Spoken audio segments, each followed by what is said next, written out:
and welcome. We're back on the Big Baby Podcast.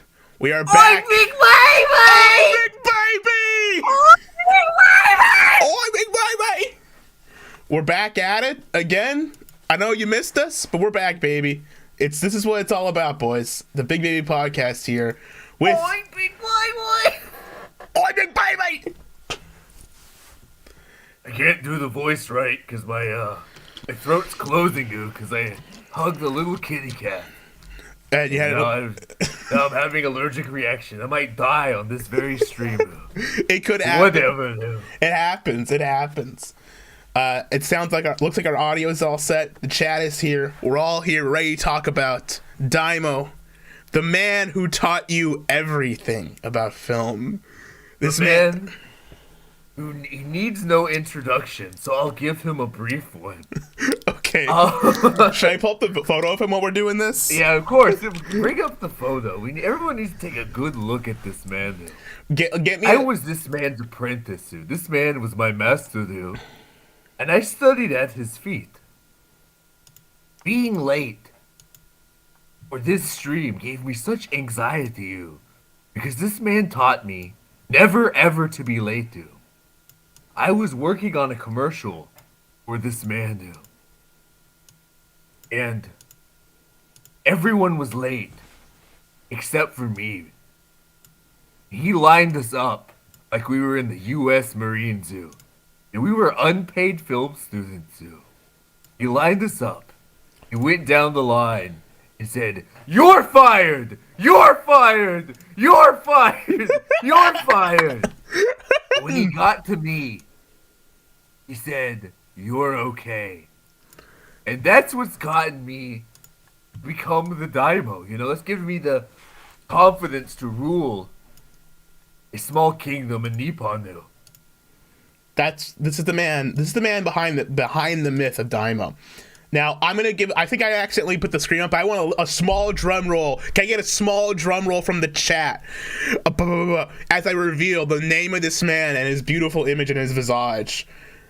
On our marks, get set, go. Oh, whoops, that's the stream. We want, this.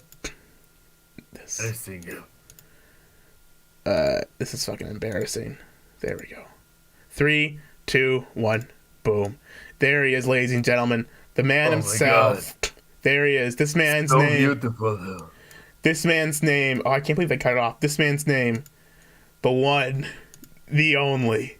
The man, the myth, the legend. There he is. The teacher of the Daiymo. The sensei. The Master. Jason the Wind Sensei. The director. Jason the Wind. Fucking... Everyone give a round of applause. This weekend, I spent a beautiful weekend at home watching this man's filmography. Oh, basically his entire available filmography. He has more credits than IMDb, but he basically has 4 movies you can watch today, essentially. And I've seen them. I did not watch The Assault, though, but I watched almost all of his No one has ever seen The Assault. It's fine. No one cares. No one has seen his rape movie. It's fine. We need now, Daiymo, you give him an introduction. Should we read his introduction that he wrote for himself on IMDb? Of course, dude. He wrote his own right IMDb. From the horse's mouth, dude. This man is a fucking king grifter. I'm gonna tell you when we get to Shifting Gears, his description of Shifting Gears, and you tell me if it lines up with the fucking movie at all. I will. Okay, so I'm gonna clear my throat. Do you want me to read this? Or do you want you to read this? It's up. I'll go through it. You read it. You know, you're the gay baby here. You go ahead. No, I'm not a gay baby. Here we go. Director Jason Wynn is an independent director and producer, best known for such works as the critically acclaimed feature film The Fat Boy Chronicles, Lifetime movie The Assault, and soon to be released family action comedy Shifting Gears. The horror It's film. been released. It's been released. I've seen it. He's not added this. He also put an and then did a run-on sentence. So minus 10 points in your paper, buddy. Fuck. He's not the writer. He's the director. And a producer. The horror film Dead Thirsty and the adult drama Let's Make It. With 20 years of extensive production experience under his belt, Wynn has executive produced 2 feature documentaries and directed the award-winning feature documentary Spiral Bound. Wynn's colleagues and former cast members attribute his continued success to his innate ability to inspire stellar performances from his actors, as well as his intuitive talent for making films that are cerebral, emotionally charged, entertaining, and relevant. His ability to consistently deliver first-rate work and stirring performances demonstrates his vision and versatility. To date, Wynn's most commercially successful work has been The Fat Boy Chronicles, a heartfelt and unflinching coming-of-age film that remained in the top 10 most rented family movies on Netflix for over 5 years.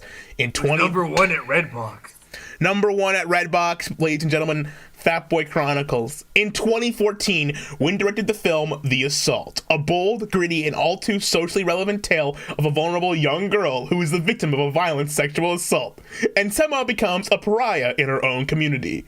Due to the power and influence of social media and the societal pressure facing today's suburban youth, The Assault, starring Candy Alexander, CSI Miami, and Mackenzie Vega, The Good Wife, first aired on Lifetime Network on September 20th, 2014, to rave reviews. The film garnered a 3 share during its primetime release and continues to air regularly on Lifetime Network. Wynn's soon-to-be-released family action comedy, Shifting Gears, is being touted as We Brought a Zoo meets Days of Thunder on Dirt.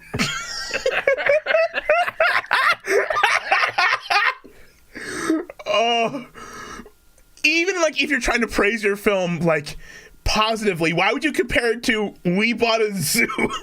Like, why would you compare your movie to On Dirt? On Dirt. On Dirt. Oh, I gotta wrench someone in the chat. Give me a second. Add moderator. There we go. Okay, let's go back to the movie. Okay. Shifting Gears stars John Ratzenberger, C. Thomas Howell, Brooke Langton, M. Emmett Walsh, M.C. Gainey, Adam Hanks, and R. Keith Harris. It's about an overworked dad in a dead-end job who spends his life savings on a family business, hoping it will draw his own family closer together. Instead, this life-altering decision ends up wagering the family's destiny on the unexpected racing skills of their teenage son. Wynn took an artistic chance in 2017 when he directed the film Dead Thirsty, aka Rave Party Massacre. There are 2 credits on IMDb for it because it's apparently look the same in separate movies.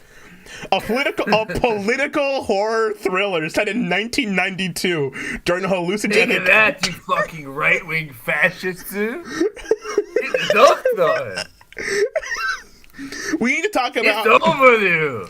How about he predicted Nick Fuentes, and he took him down, dude. Not And the Mr. same Medicare. movie- It was Jason Wynn, dude. Jason Wynn did it literally fucking 4 years early. He predicted 5 years ago. He predicted and took him down in the same fucking movie. Set in 1992 during a hallucinogenic drug nightmare infused with illicit partying and forbidden sex, it will be released this spring nationwide by Broken Glass Pictures.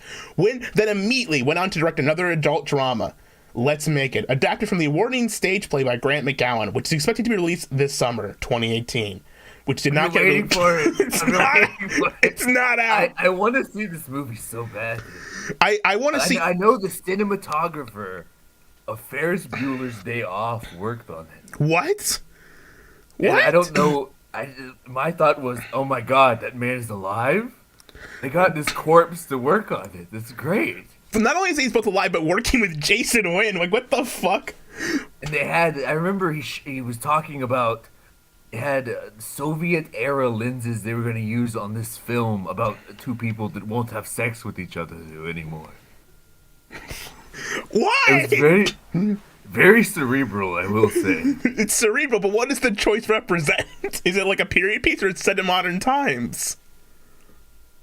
Very cerebral.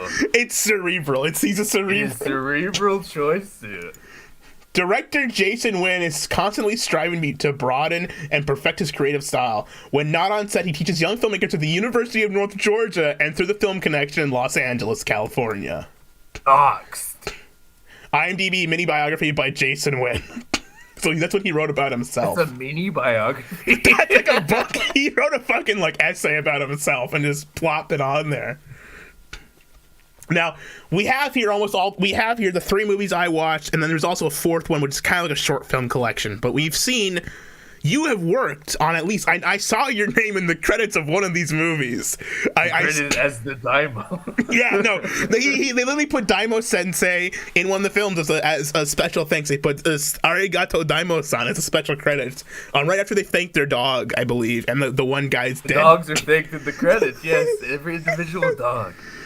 Jesus Christ.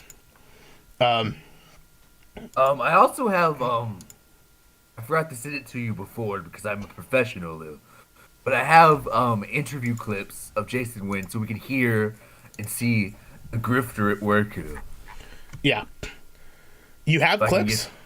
I have clips of interview stuff. Well, I can wait till we get to the Dead Thirsty / Rave Party Massacre, Lou, and Shifting Gears. But I'll go ahead and send you the links, too. Give me 1 second. Okay, well, yeah, send me the links in Discord. I'll have to minimize us for while we do that. But, so how do you want to do this? Do you want to do these in chronological order of when they released? Or do you have a special order you like to approach these movies? You want to start with Fat Boy Chronicles, and then Rave Party Massacre, and then... I think that would be the most sensible way to do it, dude. Do Fat Boy Chronicles, Paul Apparel, then Dead Thirsty, and then Shifting Gears. Yes. In that order. Well, okay, so technically, although it was not released until after, Shifting Gears was finished before Rave Party Massacre, and for whatever reason was held for like a year, and then it was released after Rave Party Massacre / Dead Thirsty. No way. Listen, I was gonna say that it's a nice progression of quality increasing because each film is like better production with less, but apparently you would think that. No, actually no. It actually went like that. He took one step forward and like 10 steps back to fucking 80 steps back. Like, oh fuck. Because I'll say this, the only movies that come across as like actual films out of all of these are Fat Boy Chronicles and Shifting Gears. And Fat Boy Chronicles is a fucking loose connection. Same thing. Shifting Gears does feel like a movie it feels like a TV movie, but it feels like a film. It does feel like an actual. The other ones, not so much. Especially Paul Apparel, which comes across like a YouTube series they fucking filmed, which I'm assuming it was like it was like a short film, whatever, for students. Paul Apparel? Yeah, Paul Apparel. You wish. We can talk more about it. I will say it's not a student. That was a professional operation for a company that was like commissioned to. That was not amateur in any way. Jesus. Yeah.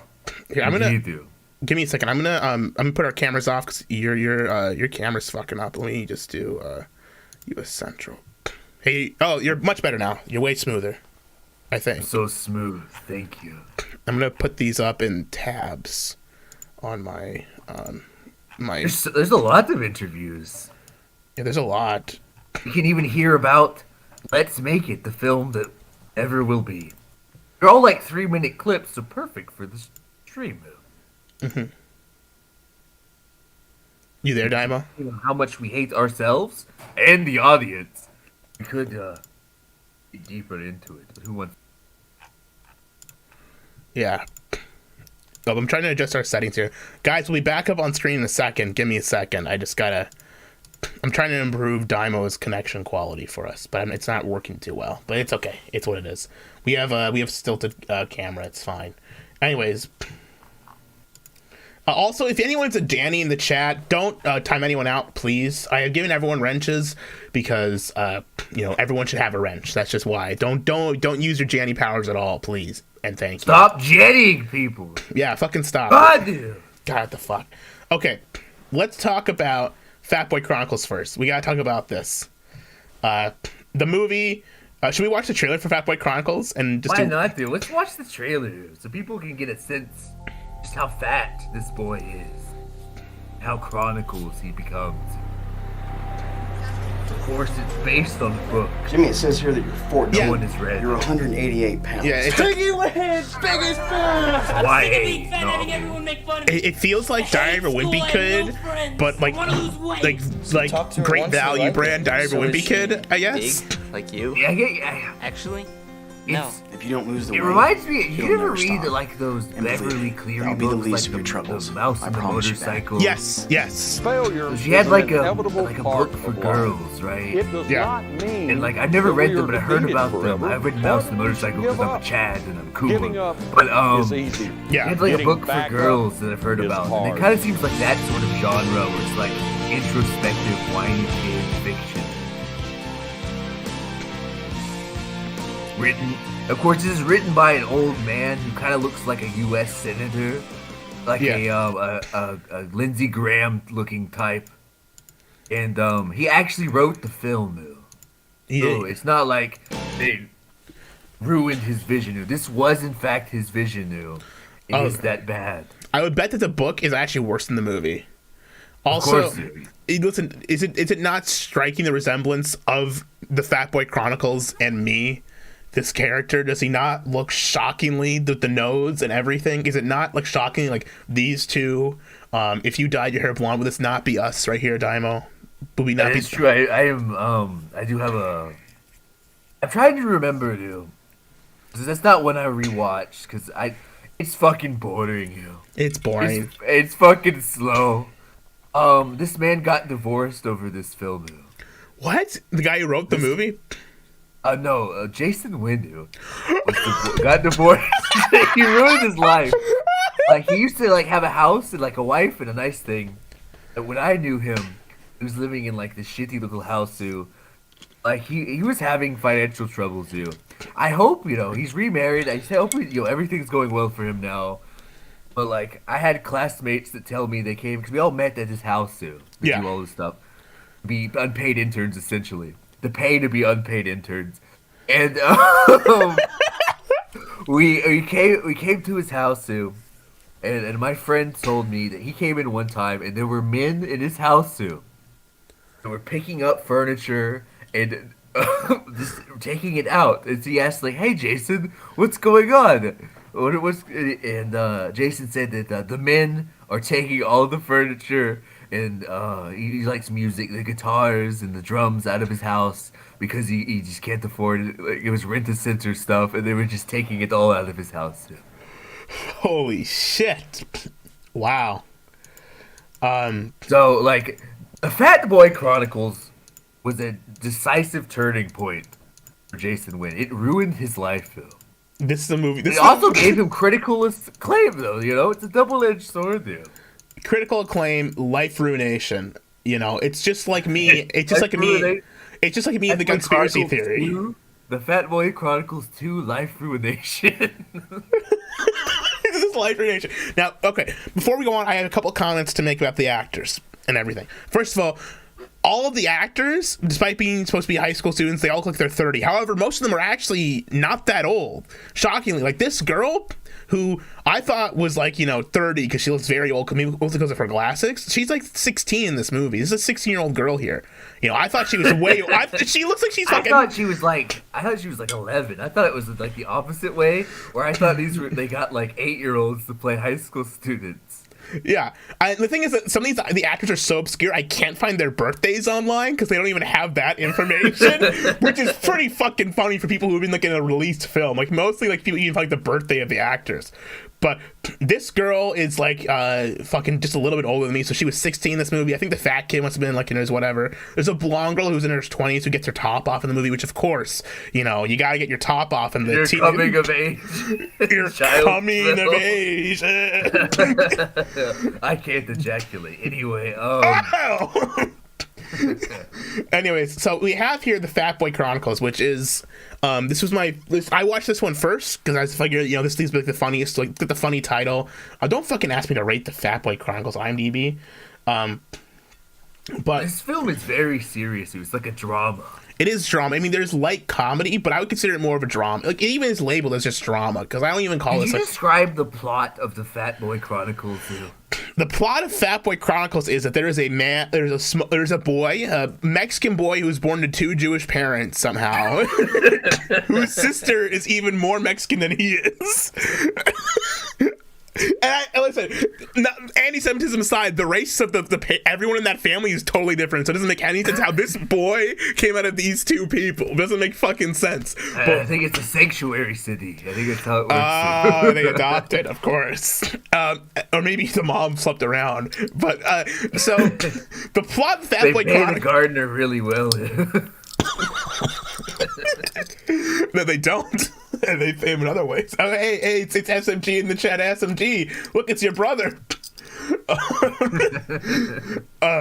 Anyways, so plot of Fat Boy Chronicles is fairly complicated. It's a fucking complex plot. Surprisingly, it's got like fucking multiple layers that keep getting added and multiple storylines and threads. It just keeps piling on. Like as the movie went on, it gets more and more complicated. And like plot threads just don't end. But the point in the movie is this boy is fat. It's a fat boy who has to start writing a journal. So the whole point is as if this fat boy's writing his journal. We're hearing him narrate what's going on, and it starts out, he's getting bullied in school. Typical college stuff, like the jocks are bullying him, but he likes this emo girl, but she's cutting, which we find out later. But he goes to church, and his friend goes to who he doesn't have any friends at the new school, but he had his church friend, whose dad is an alcoholic. Oh, that's right. There's like a secret Jesus thing in it, right? Yeah, there's Jesus messaging. They slip it in. They slip it in. They just slide in the Jesus messaging. We're watching God's Not Dead 4 here. And then, so it's a fucking, so the plot goes from start, man, this kid is fat, he goes to school, he's getting bullied. Then we find out his friend, he doesn't have any friends because his friend is in church. Then we find out his church friend, whose name I will look up now because I'm stupid, Paul. His friend Paul has an alcoholic father. However, Paul is really interested. Paul has a absentee parents. However, Paul's interested in because there's a girl who is missing. In town, you think, oh, this is the plot of the movie. There's a murder mystery going on in town. Somebody. You would think so. They start suddenly the movie becomes Stand By Me. He goes from Die With Me Kid to Stand By Me. We're gonna go find this girl's dead body.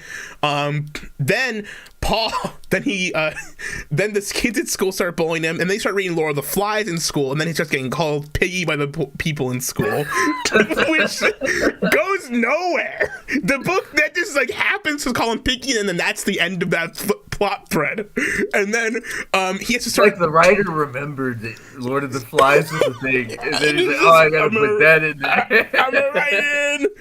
But then he starts getting attracted to emo girl here, who is this Kelly Washington, who looks like she's 30. And then there's, what's the funniest thing? Okay, before we move on, there's a funny part of the movie when they show like the kids, and there's one kid who has a balding, receding hairline, worse than mine. There's a black guy with like a fucking like terribly receding hairline. So it's like he's like the oldest guy in that room, and he's supposed to be a high school student.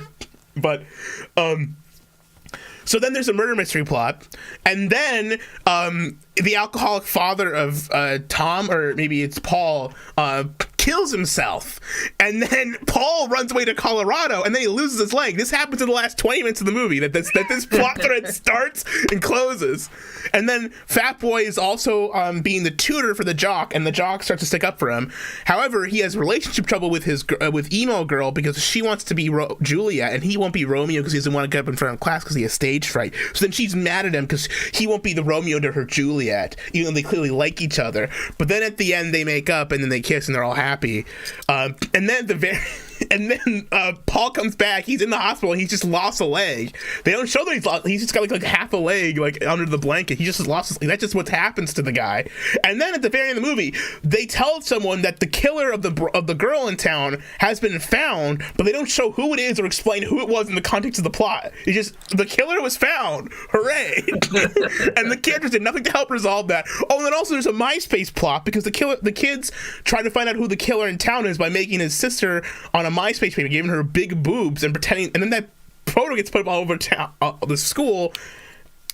it's a fucking mess. You can see him trying to describe it, but there's like 20. Like you're leaving out the big thing where the fat kid starts to work out. Yeah, right. That's the main plot. Is that the fat kid starts That's to the work main out. plot. Like, there's so many other weird subplots. Like half of them I don't even fucking remember. Like I remember the big boobs, of course, too.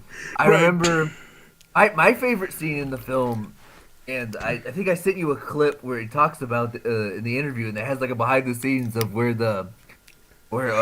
like you remember names. I don't even think any of these characters have names. They're just like one dimensional.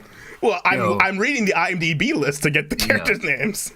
They don't have names, and the fat kid's like in the locker room, and they're talking about his tits. Yeah. And they like lock him in a room, and they keep talking about his luscious, beautiful tits. He's like crying in the room. Oh yes, because they make him run out into the thing on naked as a hazing thing, but then they like lock him out and they won't let him back in. And then also when he and Paul go to a late night party, and they smoke some weed. They smoke because Paul's a bad boy, so he smokes the weed, brother. And then the weirdest subplot of this whole movie is this chick, blonde chick who's like the blonde cheerleader in his class, has a serious actual crush on Fat Boy and like tries to flirt with him all the time. And like she sees him at the party, it's like, oh my god, it's you! I'm so happy you're here. And like she takes her top off in front of him, and like she gets dared to do, and she like doesn't. She's like showing him. She's like trying to come on to this guy, and he like runs away because he's scared because they show his boobs. It's like, oh, his are bigger. He's got bigger boobs than the girl. Yeah. That's right, because they show his tits. Yeah. And that's my favorite scene when they show the tits and then they show his tits. And they're like, ha ha. Yours are big. That's how teenagers would react when they see tits. They'd be like, oh yeah, let's go check out this fat kid's tits. It's so bizarre. It's just so bizarre. What's funny at the end of the movie when he hooks up with emo chick, she's really sad because she really liked him. She's like crying. It's like, oh, I missed out because I really liked Fat Boy. You know? It's just it's so funny. I remember in the interview, he was talking about it was like really pushing the actors like into uncomfortable places. Like should we watch to be the interview? Stanley Kubrick. I think it was worth something. At least introduces us to this man's beautiful voice. Well, we'll do the interview for this, and we'll talk about the other one, the Paul Apparel is things, and then we'll go on to shifting gears, I guess. Yeah, there's more stuff to talk about as we go. Yeah, closer to my time. Yeah, this is we can see this man. This is pre-beard. Speed. Roll camera. Action. I'm gonna send you the Paul Apparel website, dude. Okay. About so 15 years ago, the comics, I woke up and said I wanted to make feature films for a living. Edition was based on them. Oh, you want to make feature films for a living? And in a few hours, that dream will have come true. And I don't think I've really been able to process that yet. It's been a life-changing experience. This is kind of one of those moments, at least for me, where it's, I think my life will be defined here on out as that was before Fat Boy and this is after Fat Boy. And before and after Fat Boy. From here on out will be determined by it. Really, the only thing that I like did he really used to be like was a hire normal people guy. that were better than I am. They really fucked him up. And just be smart enough to listen to them. Christ. I mean, I the director gets the credit, but for me, it's it's a collaborative process, and the team has been incredible. They say if you believe it, you can achieve it. And I think you just have to continuously tell yourself, we're going to do it, we're going to do it, we're going to do it. We live in a post-Fat Boy society, Daiymo. With enthusiasm, people will come from miles around to watch you burn. And so I think about 3 months ago, I just lit myself on fire. And yourself and the he lit himself on fire. And Jeremy and his guys Beautiful took stuff. a leap of faith to follow me as director and to follow Tin Roof as a production company and to just say we can make this happen. We don't have a lot of money, but we've got a great idea, we've got a great vision, and the Tin Roof production company no longer we all exists. give 110%. At the end of Jesus. the day, we're gonna have something that we're really gonna all be proud to say that we had a part of making it happen, because it's not just me, it's not just Mike, it's not just Diane. Fedora man, that's amazing. Fedora ponytail combo, what a Chad. Is your weakest link on a big team like this, and that's art. Because it is tough, and I think that's That's how we willed it into action. They got a fucking because giant we just action crane for this fucking would movie. not give up. Holy shit. I think in pre-production, For church. as you sit around and start to break down the script and get things going and talk about the what ifs, when the camera's there and you're blocking it. I had that you're looking at exact shots and laptop you're back in the listening to day. actors do It was the a sick lines, laptop. It You takes guys on got a good life of taste. its own, and I Good think choice. I've made a much darker film than I ever anticipated, and I think that's good. I think it's gritty. And it's This scene edgy, when this came up was so fucking and funny. It's dark. Because it comes out of nowhere, and it's like And it's like it's a make me laugh, artsy make me shot. cry, It's like which there's is no what makes reason. So artsy. You know, some kid out there sees it, you know, a year from now, and they get something from it, then I think we've all done our job. He's done his job. It's You know, I gonna don't save really know children's lives. how it's going to affect other people. It's gonna save my children's lives. I can tell you how My it affected children. me. The Grim Dark See- Fat Boy Chronicles. The scenes as they come out and they play, and the ruthlessness, The and ruthlessness. the reckless abandon that I push on the actor, both that is being bullied and the one that does the bullying. Reckless abandon. I can tell you that bullying is just as dangerous as physical violence. It's just another form of violence. Open the And any door! kind Open of the violence door! leaves scars. And I think that hopefully through films like this and the book and, you know, people kind of banding together with this issue, nobody should die from bullying. Nobody should go home and kill themselves. Nobody should go home and kill happens. themselves, chat. And- Nobody in the chat right now should go home and kill themselves. They Nobody should go somewhere else to. I think at Oh. best, it makes people think either way. Makes people think either way.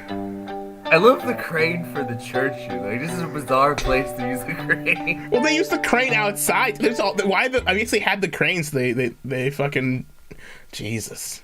But yeah, they have this shifting gears and the Let's Make It interview. But we'll talk about Paul Apparel quick. Give me a second. I'm gonna open up the Paul Apparel website while we minimize. Paul Apparel. How do you describe Paul Apparel other than it's bondage porn? That's right. I love the movie. The Bondage ending was great. I was porn. not. It's an independent comic of bondage porn. It fucking is. It's literally just like, you know, half. I don't even know if I want to say like half, but it's got to be like 20. It's got to be like 60 to like 70% of the movie. She's just tied up for all of it. And it's this woman with giant fake tits who just gets tied up constantly. Their homosexual sidekick. You. Yes. Well, homosexual. It's just fucking ridiculous. And then there's these comics, but the movie,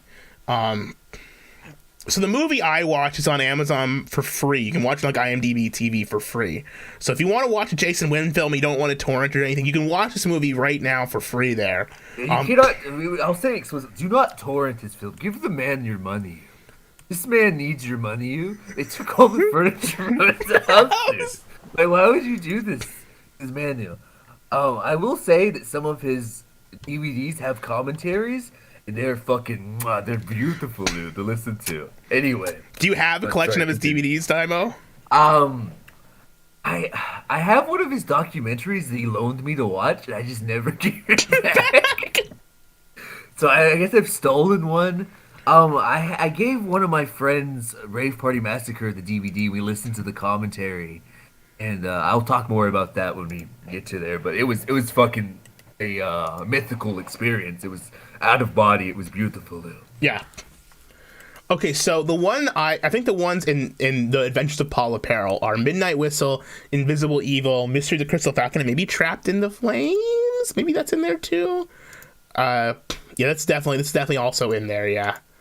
And Jason only did Midnight Whistle, right? No, he did two. I think he did He Midnight. did two of them. He did Midnight Whistle, and there was another one, and I think he might have done like one specifically for just this collection that he did. But the main one he did was Midnight Whistle, which was I think objectively one of the worst ones in it. Honestly, it was not even like it was like I know it was like the main like it's the deep dramatic tension one, but I thought Mystery of the Crystal Falcon was the best one because it felt just like it literally felt like an indie like a shitty like YouTube movie, like a YouTube like action series. Yeah, that one was the best one because it's retarded. Dude. Yeah, it's not taking itself seriously. It's bondage porn. Right. Let's do it. Right. Let's jerk off, guys. Bros, let's jerk off. But Midnight Whistle was so fucking pretentious. I mean, I watched this one last, so I was not paying attention too much to the plot. I just remember There's no plot. It's fine. It's literally he made. But the thing is, he's a cape shit director because he has made comic book movies. So you can say as director, I'm a director of comic book movies. And I will say in the Adventures one, they had transitions in between the shorts, which were like all of these because these were all like short films, right? And in the Adventures series, they had like a transition between all of them that were like comic book panels that actually did look quite nice. They looked like they probably got the comic artist to like draw some transition scenes. The editing of that was quite nice, and they actually looked very for a comic book movie. I kind of like that. Like it's like they integrate the comics into the movie. It's quite nice. I don't know if I would say I'd recommend it just for that, but I think other movies could other comic book movies could do that, and it would make me feel more like I'm watching a comic book movie instead of just cape shit. But just saying, one thing they got right, and it wasn't even something Jason Wynn did, probably something that the guy who edited the DVD compilation together did as a fucking like fucking half project. There's also remind me of something else when we talk about Rave Party Massacre 2, because that reminds me of something. But yeah, that's Paula Parrell, this woman with giant fake tits which get bigger from movie to movie. Like the fake tits get bigger. Was she a hooker, this actress, before Paula Parrell? I don't know. All I know is that Jason really wanted to fuck her. Like he really wanted to have sex with Paula Parrell. Yeah, he did. Who doesn't? She's somewhere between 20 to 50 years old, and she has beautiful leathery skin. Like I mean, she's just an absolute babe, and her voice not at all irritating and grating to listen to at all. Maybe there's a reason they always gag her. First thing is get fucking gag her. They gag her and they tie her up, and then that's it. And look, she's dressed up as the Wonder main Woman. takeaway for Paula Parrell to me always was, this man would always lecture us about how it's beneath him to do porn. And pornography, we're not making porn, guys. Stop messing around, dude. But he would make bondage films for money. This is porn with more plot. Also, he also directed Hidden City and Serpent Cult, so he directed this one and the rest of them. But the original couple were not made by him. So apparently, the Serpent Cult is way better than the Adventures shit. Serpent Cult has a plot, and it's about these ladies. They're trying to like sacrifice Paula Parrell, and there's like better fight scenes, and it's a lot more batshit insane. No, and it's a lot less bondage porn actually. Weirdly enough, that one is better too. Shit, that's the one I should have watched, but that one isn't available to watch for free on Amazon, so I can't watch that. This one actually. You can't pirate it because no one has ever seen it except for select. Oh my god, that actress, that's the one from fucking she was literally this actress, that black actress, the one who was in Dead Thirsty. She's a recurring actress for him. That the Jason Wynn filmography. Yes. There's the one actress who shows up in most of his movies. I gotta pull up. Depending on how much you guys like this dude, we could do the Jason Wynn verse. So there's like other films that Jason's been involved with, the people at work, and like there's a whole. Oh God, we could get into this. Because we could get into this. Paula Parrell, Dead Thirsty. I guess this is those two, but yeah, she shows up in both of those movies. Fuck, that's weird. Well, anyways, Jason Wynn, the man. Do you have anything else to say about Paula Parrell? Because I really don't. I think I can move on to. Yeah, it's just bondage pornography. It's just bizarre that he does it. It's just weird that he makes his money that way. Yeah, you can buy the movies at paulaparrelladventures.com. Yeah, you can even buy the comics there. I don't know. I think they have discrete, transactions. So if you need to beat off to something, maybe you can go on some sort of hentai site and find it there. I don't know. Guys, Paula Parrell. Was it called fucking? Hentai-haven. Go to hentaihaven.com for more Paula Parrell. For more Paula Parrell. Yeah. Paula Parrell. Anyways, I have something else to say. Or go to paulaparrelladventures.com and you can pay $49.95, the low price of $50 for the Paula Parrell signature combo pack. Great value for the Paula Parrell collector. Order DVDs of Serpent Cult and sequel to Hidden City and get an exclusive set photo personally signed by Valerie Perez. In these two live-action movies, the truth behind Paula's past is revealed and a mysterious enemy emerges from the shadows. Over 80 minutes of That's a tagline. I don't want to watch over 80 minutes of peril, suspense, and surprising revelations. Hundreds of behind-the-scenes production photos of cast and crew, starring Valerie Perez, and Thornton Olivia Adams. Directed by Jason Wynn. Ordered today. Man, I should buy that. That's not a selling point. That's a threat. Over 80 minutes of Paula Perel footage. I'm good. The fucking movie itself was like only like an hour or something, and that was too much. I was done with that. Yeah, Paula Perel is. It's hard to say what is the worst thing he's ever done. I think Paula Perel probably is. Paula Perel it's just bondage porn. Dude. It's not. It's weird. It's creepy. It's not interesting. It's kind of boring. It is very boring to watch. You think doing bondage porn would spice up your life, but it's rather strange. The plots are inconsistent, and it's. I think Paula Perel is definitely the worst thing he's ever done. It was very boring. I would say objectively, it was the worst thing that I watched him do. I haven't seen everything he's done, obviously, but from what I've seen, I thought that was pretty shit. Oh fuck. I know the worst thing is that I had a goddamn memory. That was called shivering up my spine. He did a short film about a school shooting. It's called We could watch live. It's not The Last Bullet. You'd think that it's called Dandelions. That's the worst thing he's ever done. I'll fucking get that. What's the next film though? Next film, do you want to do Shifting Gears or Rave Party Massacre first? I guess Shifting Gears, right? Yeah, let's do Shifting Gears. Shifting Gears is fun, dude. Okay. So, do you want to watch the interview or you want to talk about the movie? Let's watch the trailer for the Shifting Gears first. Yeah, watch the interview first. Because it'll make you laugh, because it'll be interesting to see how it contrasts from the final product. I like the way he sets it up, because this is what my impression of it was before I saw the film. Okay. It was beautiful, though. Contrasted. Okay. Didn't play the trailer. I first read Shifting Gears back in 2010, and I remember reading it and thinking, "Wow, this is a great film. This is the kind of film I grew up watching. This is the kind of film that I want to make. It's big and it's funny and it's make me laugh and it's make me cry and it's all these different thematic elements that really kind of turn me on." The film that we just made, on a good day, we were up against impossible odds. We're talking about 100+ people working together at a given time, and each one of those positions is integral to be successful.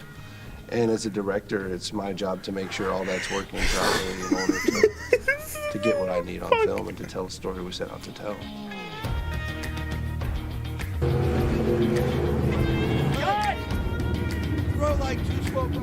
I got disconnected. It's okay. I'm watching this interview.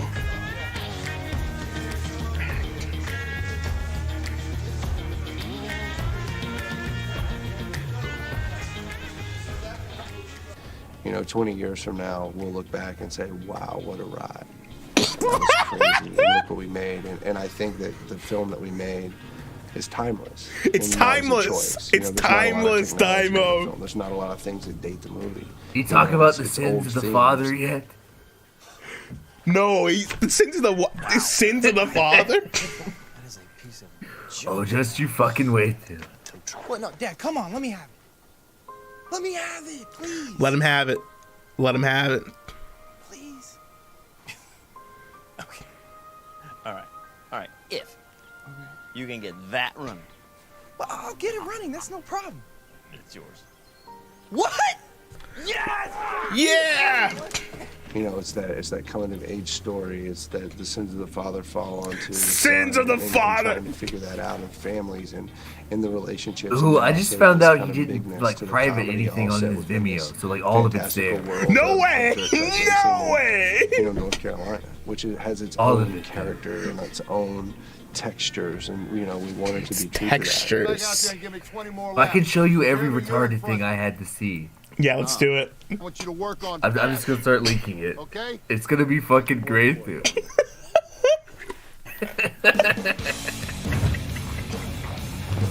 I don't care if anyone else likes this. This is fucking great. This is Keynote. Daiymo, this is the kind of thing we need to see. This is something people have to watch. This. They need to watch this. I look. This is a fucking joy. Being in North Carolina, you can't help but being surrounded by racism. This movie was filmed in North Carolina. How it is that red dirt. North Carolina. North Carolina. In this area, from the bootleggers on. He's talking about how it's the geography, of all this movie. Meanwhile, I didn't even know what the fucking city this movie was filmed in. I couldn't tell because it was just fucking. It was filmed somewhere very orange. It's a great. Yeah, orange. The orange part of the United States. Orange and blue sometimes at night.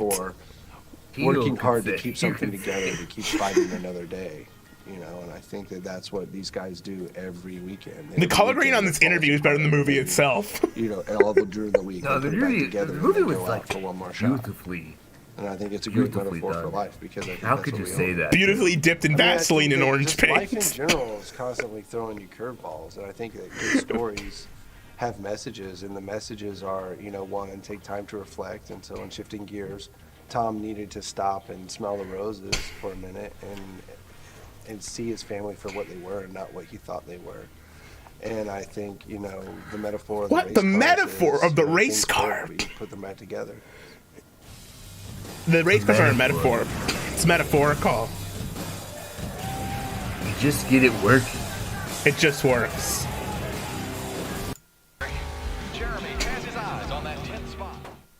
I'm very blessed and grateful that I had a chance to be a part of the Shifting Gears team and to direct this film. I think that I hid the school shooting. The stars alive. No, really hid it under behind a paywall, so we can't see it. Damn it!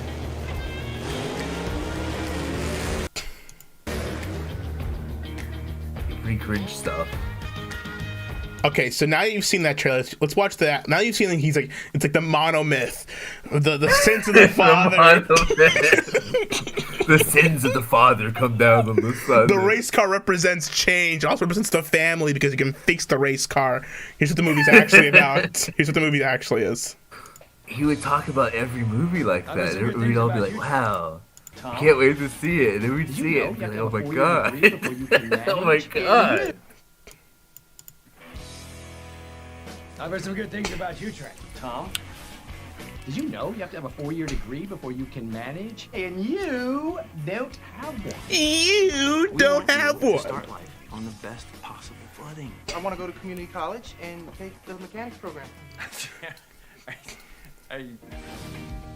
dad died. I thought he was dead already. Dad died. The fucking retard font. We always wanted to have our own business. New daddy gave us that.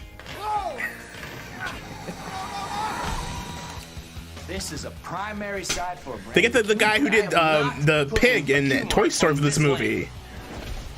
Yes, sir, I asked. Like, I didn't even realize that's who it was. it's the pig from Toy Story. But it is. It is.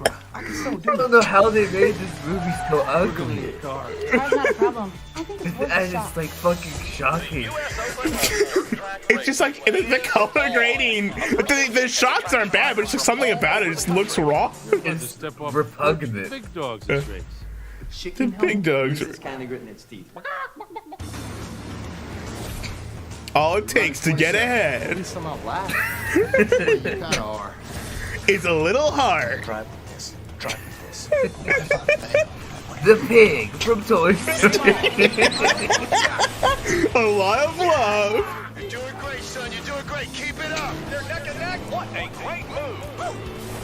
And serious drive. Who's driving that car? Good. I'm gonna push her. Oh, easy, easy, easy. Sins of the father. The sins of the father. Whoa! They did flip a car from the movie, which was pretty cool to see an actual stunt, like an actual thing happen. Hi, I'm your new next door neighbor. Like, it was $1 million movie. It was his largest budgeted film ever. And they had actual actors, like MC Gainey from Con Air was in it. Emmett Walsh, who was in, I think, the fucking Godfather or something. No, he was in Blade Runner. There was guys from Blade Runner was in this movie. There's a decent cast. And the acting was actually quite good. But man, I really want to say the acting was quite good. Did you like it when the black man chased the tire? Yeah, when the black the black man didn't chase the tire. The black man ripped his shirt off with the vacuum. Remember, the black man got his shirt caught in the vacuum, and then it went. Oh, that's right. And then he got shirtless. He looked like I can't remember all the hilarious hijinks. There's too many of them. And I remember when the bees were in the cola machine, the sponsored cola. They had the fucking glass bottle like soda that like no one's ever heard of, but they sponsored the movie, and so they talk about it all the time. They love those bees. The bees. But yeah, that was that's so. Shifting gears is the monomyth. It is, of course, a hero. A hero's journey. Saving his family, right? Yeah, I mean, people talk about, the newest Northman movie, how, like, it's the origin of the Hamlet, but this is the real monomyth here. Rob Eggers wish he could make a monomyth this good. I wish he could even touch Jason Wynn, but he can't, He can't. He has to rely on the crutch of a historical setting to get by. Meanwhile, Jason Wynn can set the monomyth in the current day on a racetrack, and he can perfect it. Orange. Beautiful orange layers of Vaseline fucking color grading on his film. It's legitimately a very, like, it looks like a TV movie. Like, the actual, like, the way the lights are shot, especially, like, the early shots. Like a Disney Channel. A Disney Channel original movie, right? That's what it fucking looks like, which is not... Even Stevens. Even Stevens look better than this, don't kid yourself. But... I think it was the best movie he's ever made. Unironically, it had like a coherent plot. It had an A to B.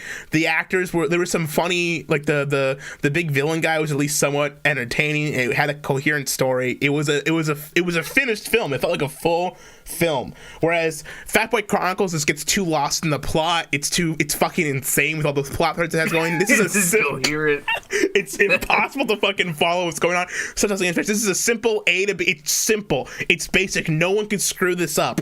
Nobody. And he didn't. He managed to not fuck it up. And I don't know. Like, who's the main character? Is it the son or the dad?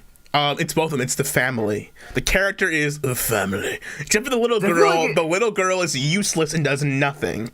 Yeah, I feel like that's my main issue with it. Is I thought it's like marketed. It's about the son.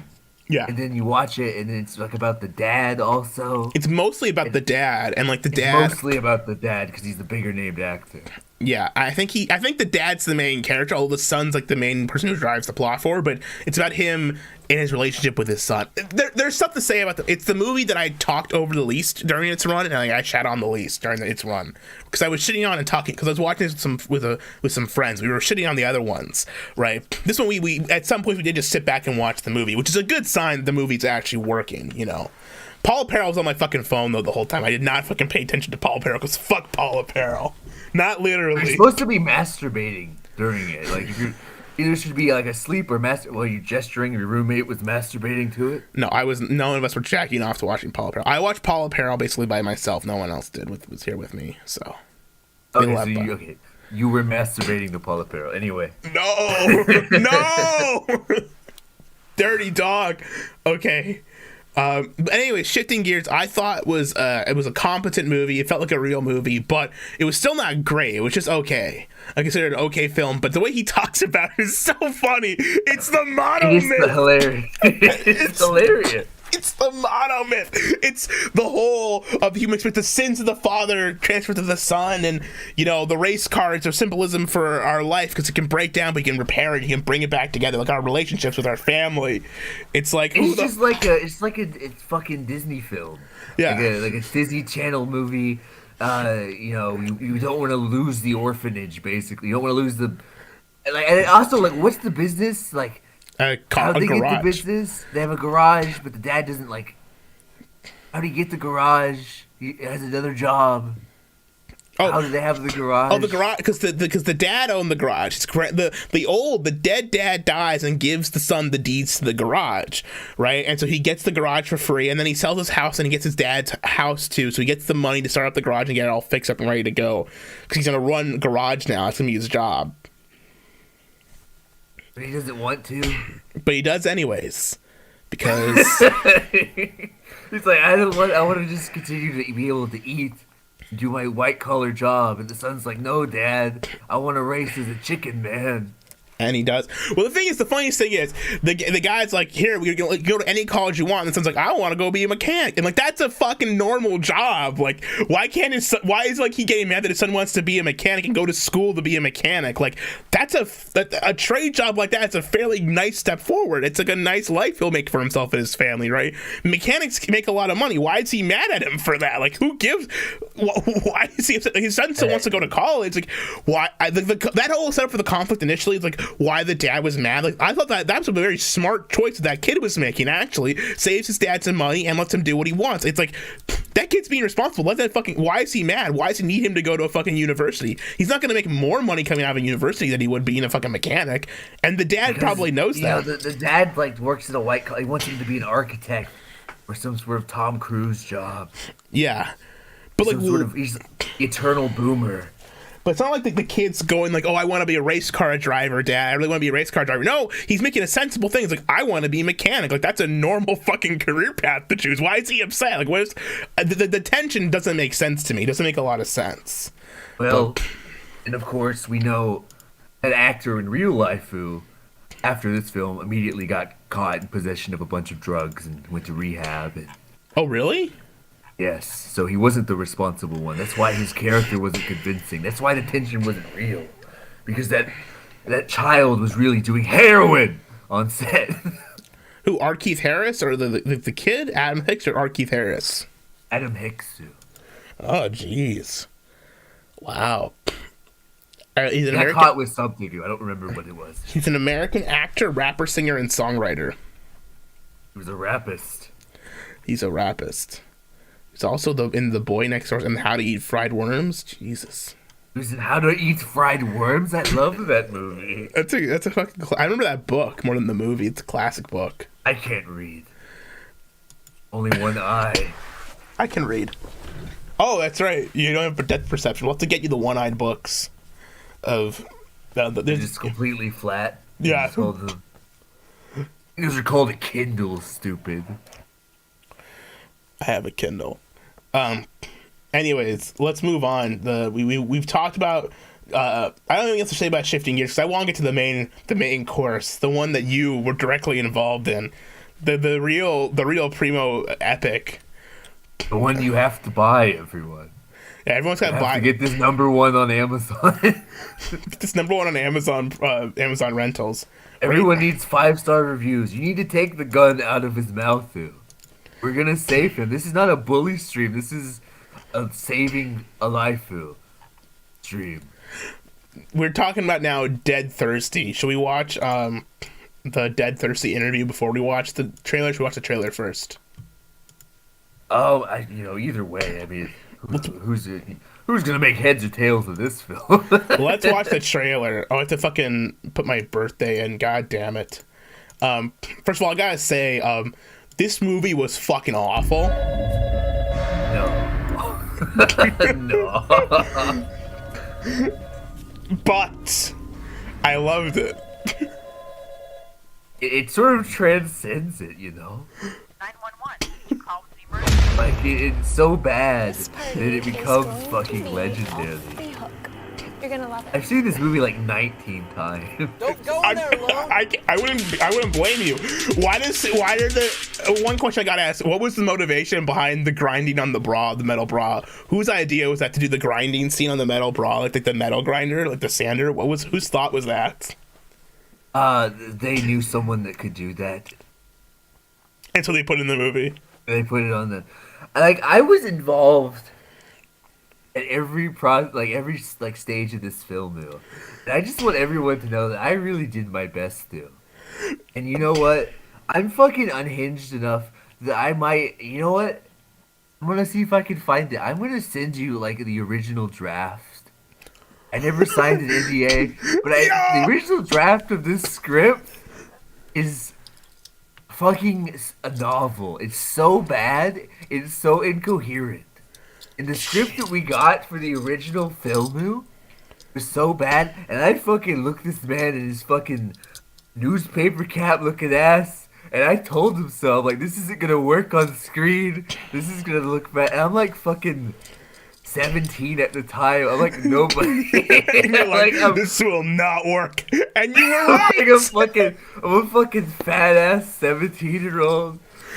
I look retarded. Yeah. I don't even have a car. And I'm like, this is retarded and you're bad for making this. Like, you have to fix this. Don't ever like spend money on this. And he's like, it's all taken under advisement. And he didn't do anything. And he put it on screen.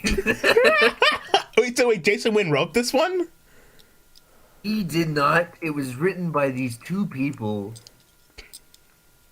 I don't know. I can't like prove that they're like sex perverts.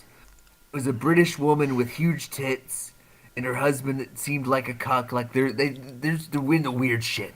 Yeah, you just tell. You just have that vibe. I will say. Can you imagine like Hollywood producers? Yes. It's like those type of weird people do. Yes. Okay. I'm gonna watch the rest of this movie trailer. People know we're gonna take a baseline and we'll get people know what the movie is, and then we'll go into the deep dive.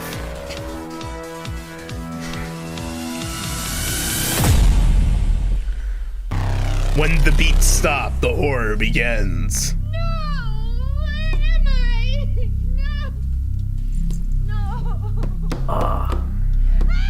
This artsy shot. I thought that was a fucking bitch to set up. I don't know what the fuck.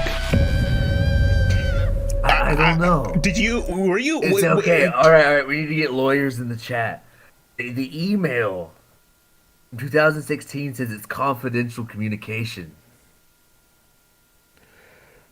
So like, I don't know. Can we get away with it, though?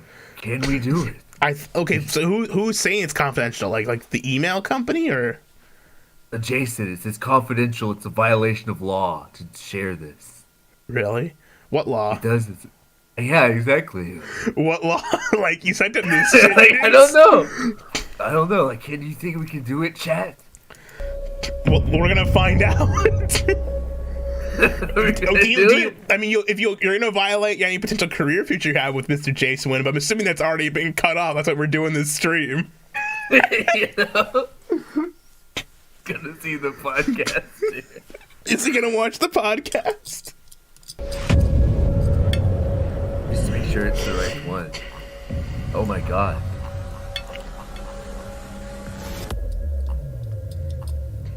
What is happening? You know what, Gahoole? What I'll do is we'll have a compromise and I'll just read it. Yeah, you can. Get to it. That way, you know, we'll just. That way everyone feels good. Yeah, that makes sense. I think that might be better. It might be a lot to like dissect. Let me just read some of the choice highlights. Yeah, this way it's easier. You know, that way I'm safe. Yeah, I don't get shot in the back of the head. This is like real high level. You saw the film. Like people get got. Like one person gets got. They get got to. Also, why is DJ Axel in this movie? Hello? Do you need help? Oh yeah. The dog mask. Why the fuck is the dogs are scary? Dude, it's dog mask. I'm gonna grab some of the video links you're sending me quick and put them on my tabs too. I ignored the BTS one because I thought it was something else, but it wasn't. Okay. Don't show my emails. Whatever. Okay, let's go to. We'll back up. We'll put ourselves up. Let's watch. So, I have a lot of questions for you, Daiymo, about this movie. We're gonna talk, but we're gonna watch this audience exit interviews first to get what people thought of this movie. We loved the movie. The ending was great. I was not expecting it at all. What do you think? You kind of start to build a relationship with the characters, and you learn to like them and each of their traits. These people like saying this for a class? Are they like being like graded on like what they thought about the movie? Is that why they said this stuff? And like that. And the music, it was great. This and the intro, all of it together was just fantastic. Actually, I'm not sure exactly where this was. I was at the premiere. It was suspenseful. I was the only one. I was like one of the only all people over the place, and that from really the production got the that showed up. going. There were moments when I Really? was super anxious. Why didn't no one else It was join? like Out loud. it was actually there was a few people from the production. I was the only people Considering from like the fact the that I don't school actually that watch showed horror up films, for it. I legitimately like this movie, More so I would say accurate that's a to really say. good I don't want to thing. disparage it too much. And I love the setting. I personally like horror films too. It still scares You're me, just but I frightened love them. people. But I Yeah. love the setting, how it had like the party scene and the mixture. It was perfect. It orchestrated very well and changed the scenery, so it kept you engaged and scared you. So it was great. Rave Party Massacre, the movie. Well, okay. Maybe we'll watch some other stuff from this in a second, but we gotta talk about this movie, Daiymo. This is like the capper of the night. This movie was a fucking mess. The script was fucking incoherent, but it was fucking interesting and it was funny. It was in its own way. It was very much a so bad it's good movie. To be fair, because the director is very up his own ass, and it's a very pretentious fucking movie. And there are parts that are very good. Like there's the scene, like all the best scene in the movie, the best set stuff is the stuff with like all like the wires and the strings, with all like the newspapers in like that room. That's a very cool setup scene. The rest of the movie set in this, it's like everything's set in this hospital, which I'm assuming you guys had access to a hospital, right? That's what like you had like, access to a rundown. It was filmed in a real abandoned hospital, which was really cool to be at. Yeah, it was real practical, like a real location stuff, which was really neat. Yeah, that explosion was real. It wasn't a cheap CGI explosion that was done in After Effects. No, it was real. One question I have is why are only the stairways red lit? Why was only the stairways lit with deep red? The rest of the hospital's like regular light. Oh, let's introduce the film more, then we'll get into like the questions. I think we should let the audience have an understanding. Okay, so here, what the hell is going on? Also, we didn't really go into the plot of Shifting Gears, but the plot of Shifting Gears is basically simple, but it doesn't really matter. I would actually recommend watching Shifting Gears if you want to. Go buy it, I guess, or do whatever you gotta do. But for Dead Thirsty, can I call it Dead Thirsty? What's the preferred name? Dead Thirsty or Rave Party Massacre? The true Christian name of this film is Dead Thirsty, but in order for it to get distributed, I guess, they changed it to Rave Party Massacre. Its name was Dead Thirsty. It was called, that's what the script was called. That was written on the wall for some reason. Like that, that's the name of the film, but for whatever reason, it got changed for distribution rights or had a gay idea, I don't know. Probably so it would be sold to any single person ever, because someone would get tricked into watching this movie. No offense, but the Dead Thirsty name and logo is not iconic enough to attract the cutting. It's pretty iconic. It's iconic, but it's not like without like having the knowing of what's going on. Also, I'm just gonna minimize the window capture and make us big, because we're just gonna talk about the movie. It's hard to know.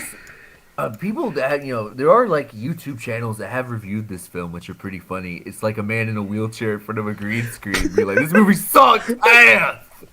That's pretty funny. Maybe we should pull one of those up in a second. But I gotta the plot of the movie very simply is this woman and her boyfriend go to a rave. They get drugged up and they wake up, and then they're being kidnapped with a couple other people. In this abandoned hospital, they're drugged, and they're stuck in there. They can't get out, and they're slowly being killed off one by one by a dog mask killer. That's what the plot of the movie is, essentially, right? I mean, that's like the basic plot, but there's a deeper undercurrent of plot about the New World Order. Deep plots about the New World Order. Now, first of all, in the Fuentes debate a couple days ago, he brought up the New World Order and then America First things in this fucking movie. Are these connected? Is this like a planned spot that you have me watch this movie the same weekend as everything else goes down? Because it's very fucking similar to what was going on in real life, Daiymo. Well, I tell people to watch Dead Thirsty like every fucking day, so it's not a plot other than a plot for me to help Jason win the Ford Rent another day. Yes. No. But okay, so it's an important film, maybe the most important film of the 21st century. I think it might be because it takes place in 1992, and they talk about the Ruby Ridge massacre, about how they killed the dog and the little girl. Killed the dog. They killed the dog, and they're wearing the dog mask. It's cinematic parallels, it's symbolic parallels, Daiymo. And then there's the whole thing's being done because this creepy this cult guy who's this ex-marine. He went his time in the desert. His military time in the desert has made him insane, and now he's trying to Utah. And then and they showed like footage of like Bill Clinton and like George H.W. Bush talking about stuff about like some like massacres that went on, like terrorist attacks or whatever, because like, they're trying to talk about like, Dead Thirsty as a terror attack. They're trying to be like domestic terrorists, you know. But I don't know what what's the motivation? Is the motivation that they become domestic terrorists, that the U.S. cracks down on like terrorists in the United States, that the government gets more power? Was the goal to give the New World Order more power, or to give the New World Order less power? What's the deep plot going on here, Daiymo? So I always love hearing about what people think this movie's about. So I know what it's actually supposed to be about. Yeah, explain to me. I'm the keeper of it. One of the 5 people that are the keeper. Because as the unpaid interns, we had to like workshop the script and like table reads and things like that. And so the idea of the script is that it's these people go into a rave. Yeah. And they get drugged by these people. They're doing like a false flag event. These right-wing terrorists are trying to do this terrorist event. All these dirty, disgusting, hippie type people do. Right. The message to the New World Order, the globo homo. Right. But what's the message they're trying to send? Like to like increase the New World Order's power by giving like the more power, like, or like what's the message they're trying to send? The message they're trying to send is that, like the Ruby Ridge, like they're not going to take it anymore. I believe is the intention. Okay. It doesn't make any sense. No, it doesn't make any sense. Someone may have said that at the time, but. So my interpretation is this. This is my like headcanon of what really happened in Dead Thirsty. This is what I think happened, and you can tell me. You can read some stuff from the script. To me, the obvious thing what happened is that the soldier is still working for the government, obviously, and he's creating this false flag terror scenario so the government can get more power to control the U.S. more, so the New World Order can rise up. Because he's working for the New World Order, not against them. You see, he's actually helping them gain power because by doing this terrorist attack, they'll gain more domestic terrorists. Like they'll gain more anti-terrorism forces, which will let them have more internal domestic oversight over people. That's what I assume is going on. No, that's way too sophisticated. Damn it! No, that's way too. No, this is like like a school shooting. Right. So it's like it's a false flag school shooting. So that there's more. It's like an unironic, like there's nothing like deeper than it's just a school shooting. They were like bullied. That's it. But then why talk about like the New World Order and like the government and all that? Well, because like they're crazy. They're just crazy. They go on poll. Like in 1992. I mean, I guess. So they're crazy. They're right wing. Like this was written by like left wing boomers. Oh, why? Because it's scary. But it's like too political to be like that scary. Like why is the political slant to begin with? Like what's their political message? That right wing people are crazy? Like is that America First? Why did they write America First on the wall, Daiymo? Why is there America First plastered on the wall in the hospital? That's a very good question, and even at the time I was kind of like, it's kind of weird that they put a like that. Now I know the art director was kind of like a anarcho-capitalist kind of guy. So like the guy who did all like the actual writing and stuff. So like who knows like the kind of weird shit, Well, I thought that the art direction was probably one of the best parts of the movie. I thought, like, especially that the room with the notes is cool. I thought a lot of the scenes with like the. Yeah, he's a very talented guy. He's like very cool. And stuff with the CRTs is cool, and there's like some scattered stuff. There's actually some interesting visuals in this movie, but a lot of it is just like people walking around a hospital hallway, Screaming at the top of their lungs. The actress, that main actress, is the fucking worst. She's the worst. I hate her. She's awful. Was she as bad on set as she was on camera? She was very upset in this low budget film that was filmed in a week when people would not bring her peppermint tea. There's like no heat in the building. She was like, "Where's my peppermint tea?" People stayed in Airbnbs. Like, it was just like so low budget. What the fuck? Like, the equipment was just stuff that Jason owned. Yeah, because you could tell he owned the camera. He bought a Red. Yeah, and like rent it, find it. He just bought it. Why? Yes. No one knows. What's he playing to like? I guess if he's a student, maybe he's planning to like rent it out to the students to use, like for their films or whatever. He rents it out to some people. Like we had the option to like rent it for like $150 a day, like a really good rate, but like no one ever did it, dude. It's expensive. Just use the cheap shitty camera because it's free. Yeah.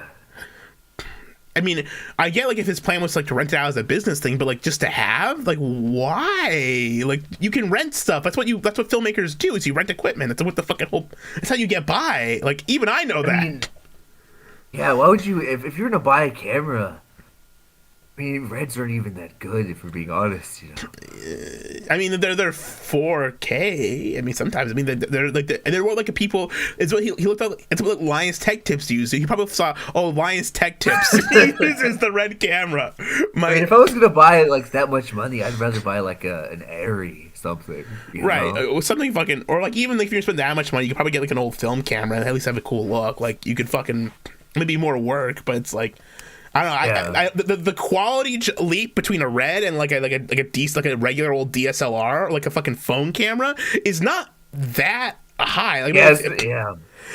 You know, it's like, I mean, it's better to have a camera with like zoom and stuff, whatever. But like for most of what you're doing, until you invest like real money, like there's no point going for that mid tier shit. Just like get something like why bother? You could obviously tell this film was shot on a Red. You could tell every shot like. It's a $40,000 camera. It was $40,000. Let's see. It's the Red Raven. Red Raven. Let's see, Red Raven. Austin. EF mount. That's $30,000. Maybe it went down in price. Oh, it went down in price a lot, dude. $30,000. Like 30,000. Yeah, but until the thing is, this movie did not look that much fucking better than like something you could get like from like a $2,000 camera, like the one that Adam and me have for like our shit around here. I feel it's just a Sony Handycam. It's like, yeah, we don't have like good optical, we don't have like good zoom or good lens we could put on that, but it's not that much fucking better. It's like it's still just a movie until you start spending like actual like production money, like how much they spent on the fucking shifting gears. It's just I'm trying to think. Like the budget was like around $10,000 for Dead Thirsty. That's how much I make. So what you're saying is, Daiymo, if I scrounge up $10,000, we can make a movie as good as Dead Thirsty together. No, if you got $500, we could probably make a movie as good as Dead Thirsty. Okay, I have $500. Let's do it. We'll write it. Yeah, I have $500. Like we can, for $1,000, we can make a great movie. And I've already got a camera. We can make this. Let's make it happen. Okay. We have to get actors. I don't know anyone that acts. Anyways, Bronx in the chat. Sam be in the chat. Hello, chat. We have not talked. This is more important. The chat's not important tonight, unfortunately. Talking about my personal trauma. This is me.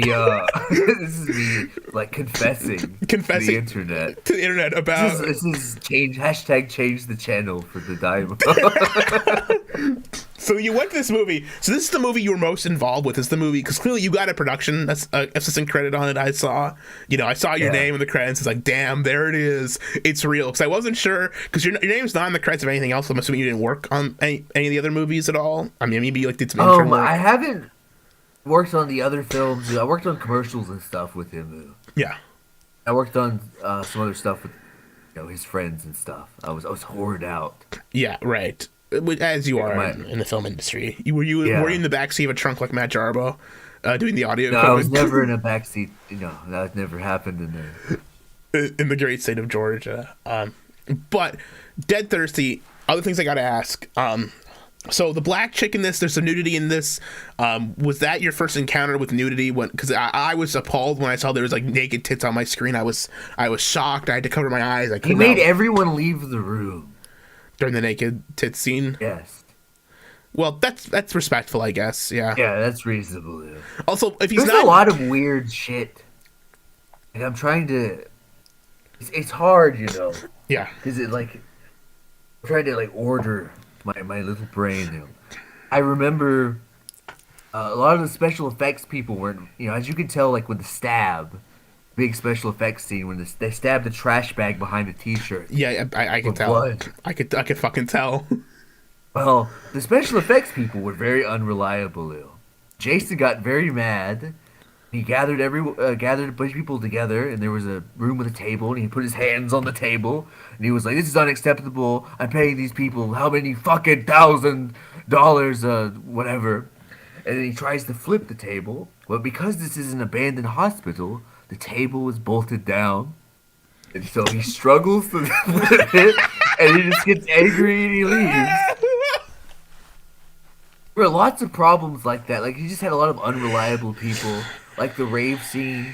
Yeah. There were supposed to be a lot more people in the rave scene. They only had I was wondering that. Why the fuck? It's supposed to be a big crowded rave, and there's nobody fucking there. Most of the rave people are just crew. Yeah, that makes sense. So most of them just didn't show up. Are you in the scene? Are you in the rave scene, Daiymo? I'm not too. Why? I was outside organizing equipment like a good boy. Oh man, it's so this close to fame forever. I was looking for you. I was like, Daiymo's got to be in this somewhere. I gotta see him. He's not there. No, it's a shame. Well, anyways, so the rave scene, the people are dancing around naked and they're doing the drugs. There's a sex scene. I thought you said you didn't do porn, but there's a lot of fucking sex in this movie. So, there's boobs and they look some shitty gore and so why my one question is, so the most likable character in the movie before he turns evil is the boyfriend. He's the most relatable because the girlfriend's obnoxious and the boyfriend, he's a crazy dude, but he's the most likable and grounded character, and then they just turn him evil and then it's you have to root for the girlfriend, but then the girlfriend, I disagree. I feel like all the characters are horribly unlikable. That's true, but me and my friends were all getting along. We were all the goatee guy was okay, we can kind of understand what goatee guy's going through. Branson, I could understand what Branson's motivations were, so I could relate to him the most. Killed the dog at Ruby Ridge. They killed the dog. Actually, I have a question. I have a serious question. The guy, Indian guy, I forget his name. He's not Indian. He is Mexican. Okay, he looks Indian. Was he originally supposed to be black? Was the role written for a black man? I like that actor. He's really fun. He's really personable. He's really nice. He was not right for that role. No. I don't know who it was written for. He's worked in other things, too. It just wasn't right at all. So, because he's that actor Pedro and Sarah, who plays the main lady, they're married. Oh. And these are all Jason's friends. They are actors, but Jason takes acting classes at this place, and you met all these people, and they're all friends. Sure, it makes sense. For auditions for the main role. And Sarah auditioned, and another girl who auditioned, which I heard was better. I didn't see the tape. I heard that it was better. And the person who saw it that was in their class said, "Are you going to pick your friend or the person who's better?" And, of course, he picked his friend. He picked his friend. Yeah, of course. So okay, here's the deal. Pedro actually seems like a nice guy. That's the problem. He seems like a nice guy. The role is looking for a tough guy, and he's in decent shape, but his face is very relaxed and soft. It's got a very soft, non-threatening face, but it feels like it's written for a tough black dude. Is what this role was written for. He's what the fuck you doing, man? He's talking like a fucking tough jock dude, but he looks like it's a fucking nerdy Mexican.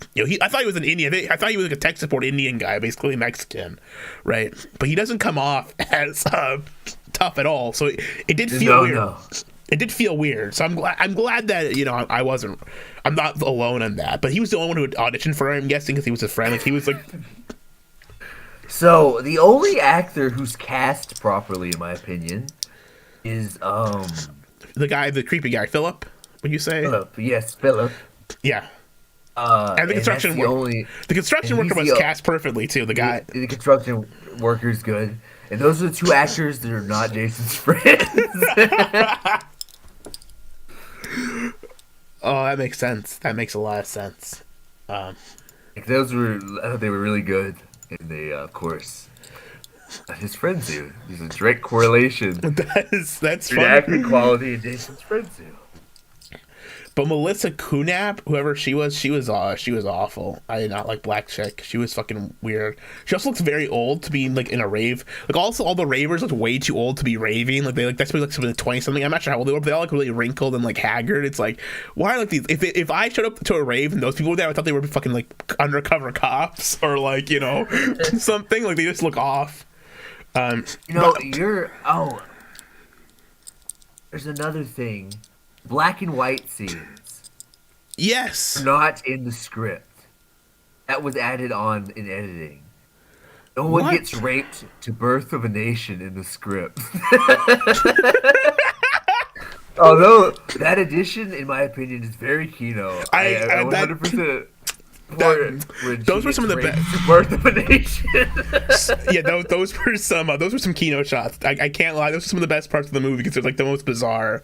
It's the artistic choice. It's the artistic choice of Jason Wynn. So why did he choose this script? Because it's such a bad script. Like why didn't he choose a better script for what drove him to make this movie real? Like why? Because they paid him. Who drives him to Elvis? If you give him money, he will make shit too, no matter what it is. So they paid him to direct their movie for him.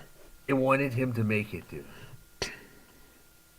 We could get Jason Wynn to make a film about Pepe and Surfer if we wanted. If we wanted to, like if we had enough money, we could offer him. It probably wouldn't even be that much. Like if we gave him $5,000 to. He would do it. He would go get funding. He would go make this film. We would do it. Is that why? Is the black and white scenes the reason why he has the credit Jason Wynn's story by in IMDb? Is that why he's at the writing credit of story by? Is that why he possibly? That would make sense. He could have worked like the story with the actual writers. I'm not exactly sure how it came about because he does have a habit of. Is like a rough idea of like I want to make a horror film. Yeah. In a low budget, and then they sort of gets together and he finds some hacks and they make a beautiful horror film that we all love and of course cherish. Incredible. And of course Sarah Bess, who hasn't been in other. It's just fucking terrible, dude. She's fucking awful. She's like legitimately unsufferable. I was so happy when she died at the end. It was a great. Actually, the ending was very enjoyable because she did die, and that was satisfying because she sucked. But let's see here. Well, let's watch some of these Vimeo shorts here because I'm interested in what's going on. You should watch Exiting. It's a great Sarah Bess role. Or do you want to watch these, or do you want to talk up? Do you want to tell me about the script first that you have? Oh yeah, let's do the script. I almost forgot to. Why don't you get some highlights and read what's going on here? Because I'm interested. All right. To preface, Ed Thirsty. It does say it's based on a story from the writer and Jason Wynn. So apparently they did work this out. Yeah. Together. So. Like 100% is like different. It opens with like a dream sequence. What? There's a dream sequence? There's like a senator in it, and like it's like a completely different film, entirely. I'm trying to find the famous excerpt. Okay. I always think of. It's just so fucking bizarre. It is fucking bizarre. This is a bizarre fucking movie. Well, the originals was so much more bizarre. It's a shame we never got to see that one realized into its true vision. It probably would have been better. Not good, dude. But it would have been better.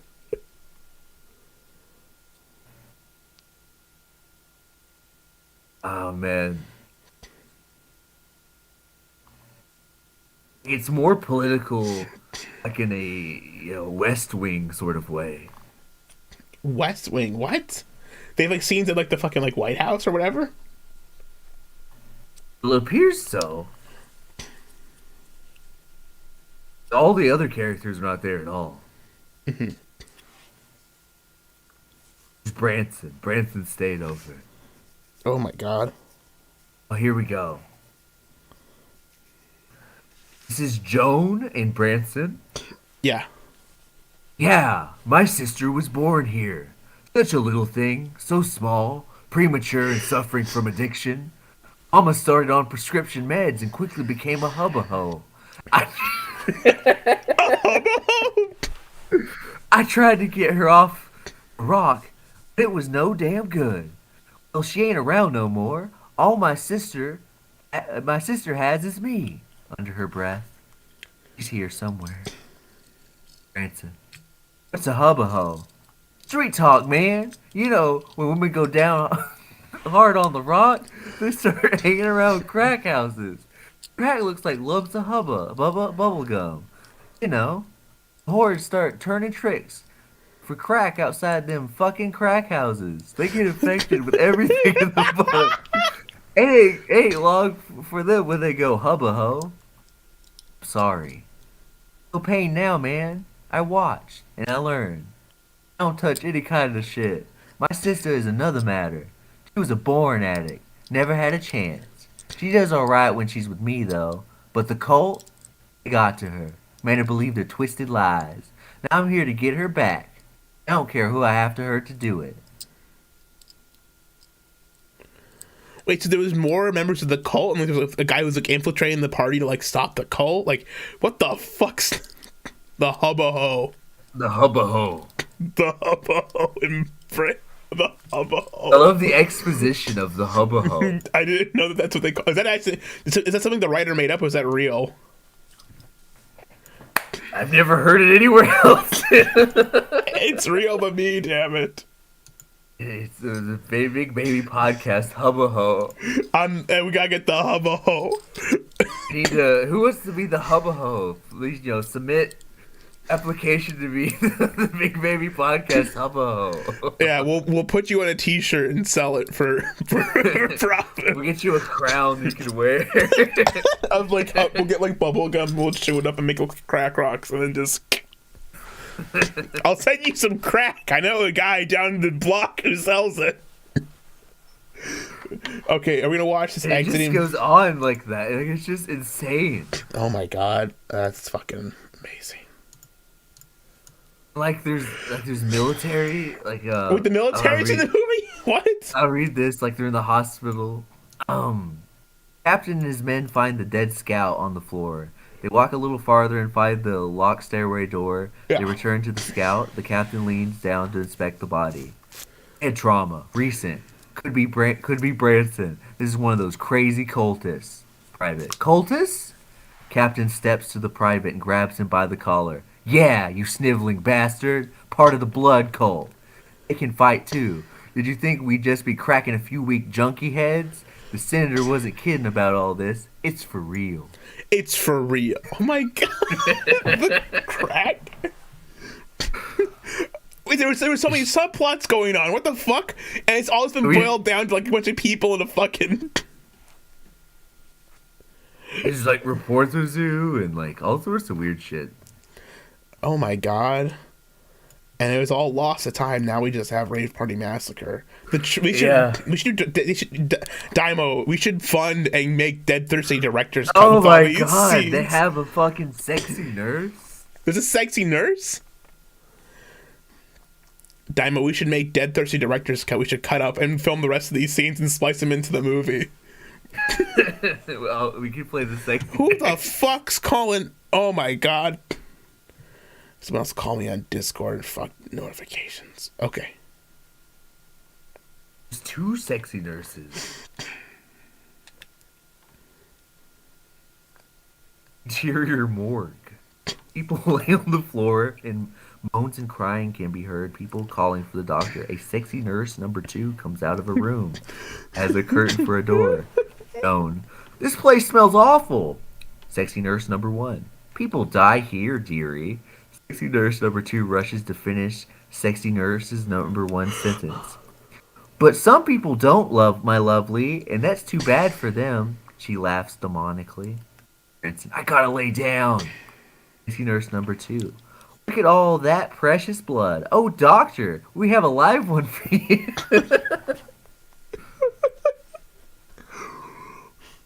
Wow. So there was staff at the hospital. It wasn't just an abandoned hospital. In the original script, there was staff and like a creepy doctor working there to help the dead thirsty cult. Like there was Resident Evil, apparently. Yeah, there's an actual like deep story. It's deep plots. They abandoned the deep plots, and that's why it's not as good. It's a shame. I always wanted to see the Hubba Ho come to life. We want the Hubba Ho scene. We should get Jarbo to fucking harass people, get the Hubba Ho cut. Yes, please. We get Jarbo to fund it with his DoorDash money that he makes. Okay. The 8-hour Hubba Ho cut. the director's Hubba Ho cut at last. Instead we just definitely check out Rave Party Massacre. It's like less than 90 minutes. It's worth it. It's worth it just to see what our good friend here has produced alone. But also, there's some decent shots of like the side view, like the box, and like the morgue room is pretty kino. It's got some good shots and angles. There's some decent lighting and some. It's bizarre. It's hard to do. It's really. If you watch it with subtitles, like even the subtitles don't know what the fuck's going on. At one point, I'm trying to remember his name. The jock meathead character. If you watch it with subtitles, he says the Mexican. She's gonna cluck. She's gonna cluck. And like it makes no sense with the context. Like it's just like she's gonna cluck, and then it just goes on. Like it makes no sense. So about cluck and Hubba Ho, we need to get all of that in the movie. The subtitle guy is just like. I've always wanted to make like shot for shot, just remake Dead Thirsty. You should do it. It's time. Someone's got to do it. Just remake it. We take the 2 scripts and combine them. And we finish. We could take the footage of the original Dead Thirsty, but finish it with like the side scenes all being like filmed with like me and Shaggy and Surfer like 3 minutes. Beautiful. Okay, let's watch this some of these Vimeo videos quick here. Exiting movie final. Let's see what this is about. Oh God, dude. Let's see. The process of disengagement for a role that is central to one's self-identity, adjustment, and adaptation involves tension beautiful poetry between an individual's past, present, and future. It's not yet rated.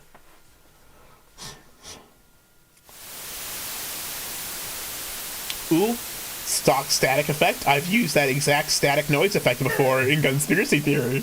I recognize that.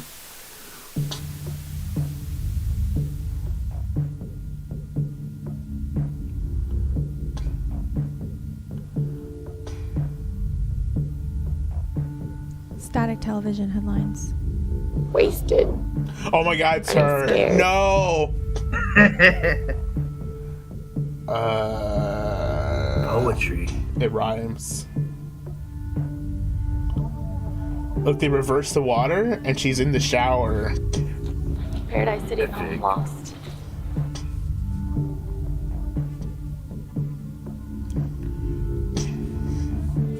Pack away ambition, pack away fear, pack away dreams.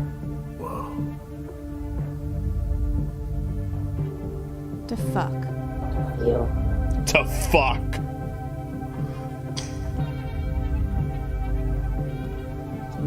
To love.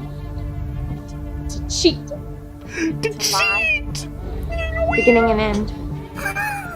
One-way ticket. Art. Vulnerable ecstasy, star tread, wonderluster. Wanderluster. Believe in the me who believes in you. I don't believe. I don't believe. Any more than you or I.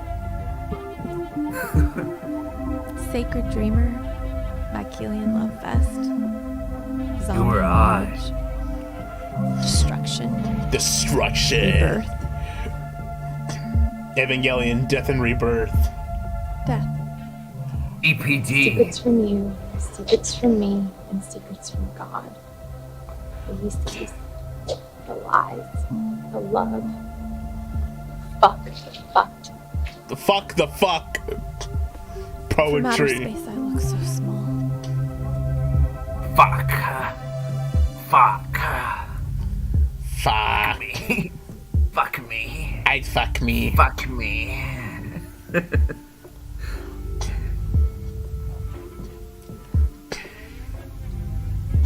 We should make a film like this and just all that she says is fuck me. So Mr. Deadman would like that. Be Mr. Deadman production. Fuck me. Fuck me. Fuck me. Fuck me. Fuck me. Loneliness appears in the mirror, truth lies in travel. Truth lies in Touch travel. me. Touch me. Touch my tits. Touch my tits. Kiss me.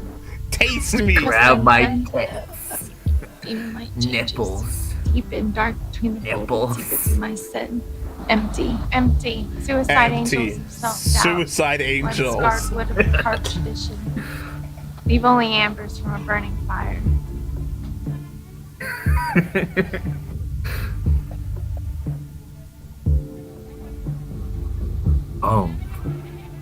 It's So deep. epic.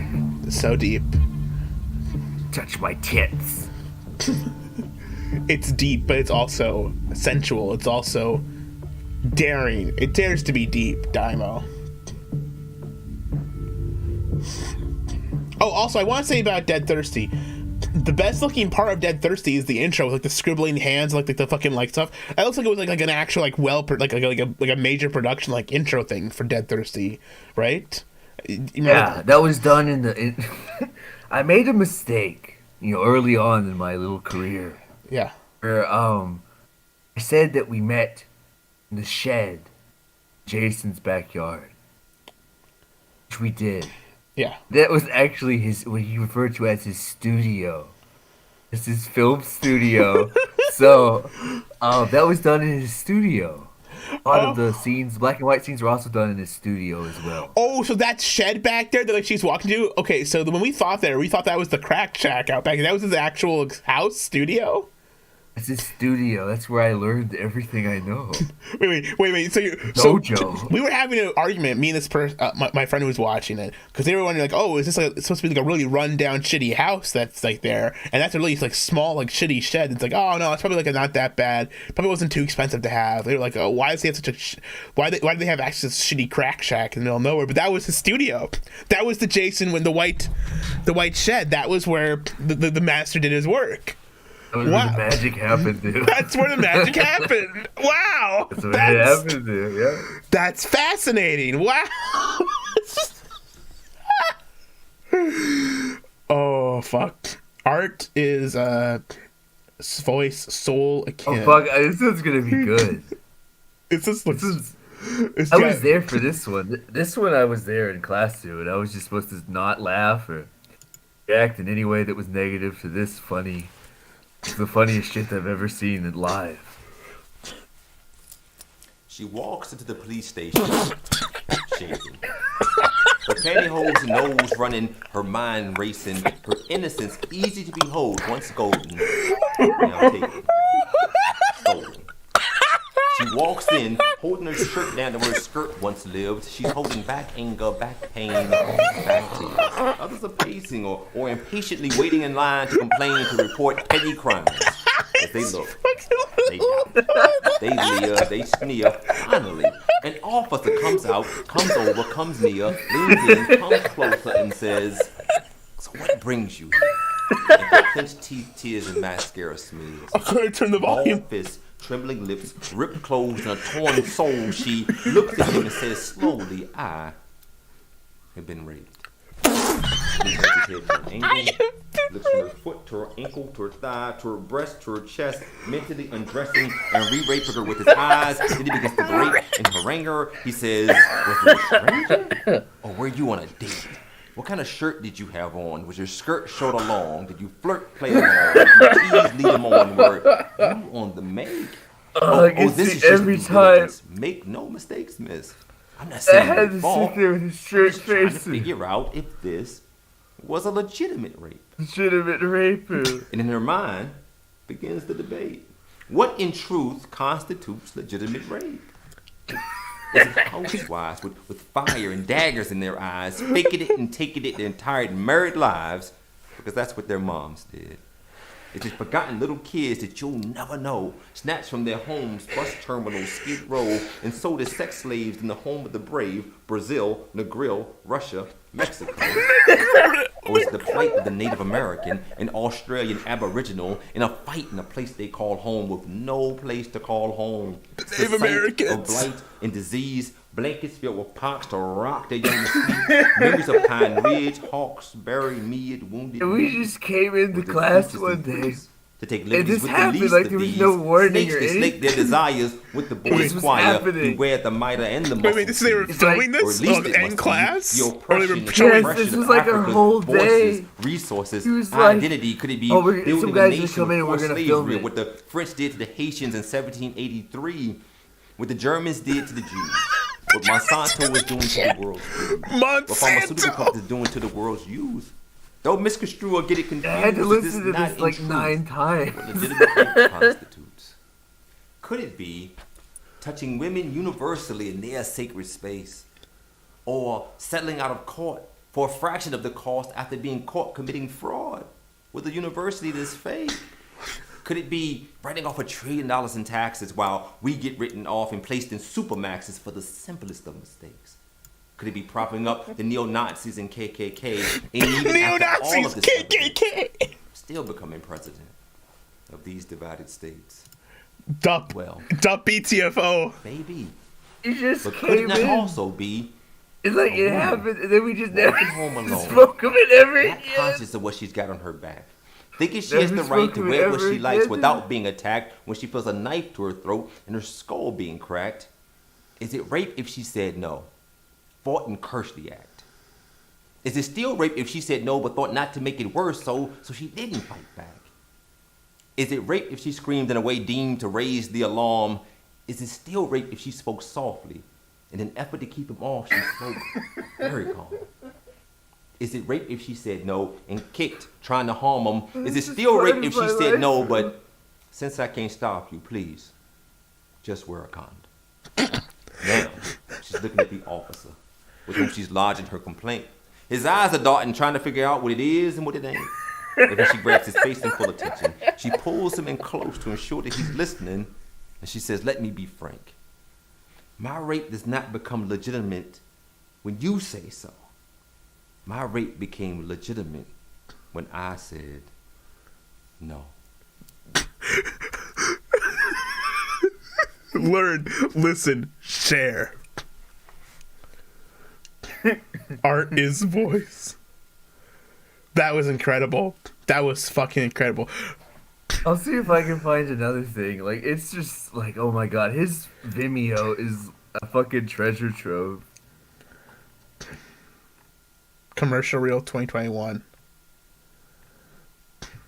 Syncardia? What the fuck is Syncardia? Is It's just so hard to like keep up with all of it too. That was I think about that video like every day. That's an incredible moment. That was legitimate rape. I'll One tell you that fish, much. two fish, Happy to red see fish. that. One fish, two fish, red fish, rape fish.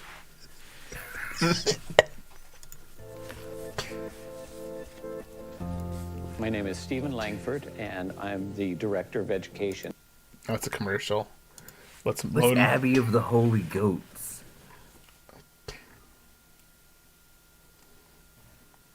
One second. They have The Last Bullet. I don't think that's very funny, to be honest. I think I've seen it. Let me see. I'll Be Fine music video? Oh, wait. Oh, my God. There's another movie. I recognize this one. Daiymo. What is this? Grandpa the movie. Oh god. I thought this video I was don't know lost. anything about that. I thought that video was lost forever. I'm so sorry. I don't know anything about that. Anyway. Oh my god. That's how we know it's real. That's how we know this is all real. God. Should we watch the Assault trailer? Sure. These acting reels are pretty cringe too, if you could find. There's like a bunch of reels. Yeah. We can find clips of things that happen in the future. A terrible crime. You really know how to support the team, the entire team. A town divided. A search for justice. You don't believe me? It's not about what I believe, Sam. It's about what I can prove. Come on, there had to be somebody who saw something. No one's gonna talk to you because Christopher's a wolf. Now, I don't think you understand what football means to this town. Being a Legitimate wolf rape. means that these kids have a shot at having a better life than their fathers. It doesn't mean they get to do whatever they want to whoever they want. failed by the system. If you remember anything, you call me. But I hope I don't. Betrayed by friends. Time to go. You were there. Didn't see anything. Okay, what else do you want me to do? I want you to stick up for me. She'll discover her own strength. I need to piece it together, figure out what actually happened. We want to Yes. everything. Because people need to know what happened. And someone out there has to know what happened to me. Uncover the truth. You sure you want to see this? No! Shut the door! Really has And a thing for find BPD justice. You have the right to remain silent. Anything You think? you say can No. and will be used against you in a court of law. I want to do something. If there are like normal Screams to the actresses world that that like this I've is met not them. okay. Find But he a way. only Vista Entertainment presents. he goes to the BPD once he wants to have sex with them, Daiymo. That's what he's into. Does have a Kenzie type. Vega. Yeah. Candy Alexander, Amy Bruckner, Gary Weeks, and Malik Yoba. Wait. The actress name is Malik Yoba. Malik Yoba. Whoa. Oh my god. The Assault. Let me see. Malik Yoba. What a strange You coincidence. can always go on JasonWinDirector.com to find all of his things. Oh my god. Class 1 Week 2 final. Oh, do we have some finals? Did you work on any of these final projects for Class Daiymo? This is I'm Where, directed by Jason Wynn. Drown 60. Let's see. I worked on the Blue Cross Blue Shield one with the car. I worked on that one. It's still there, dude. Mm-hmm.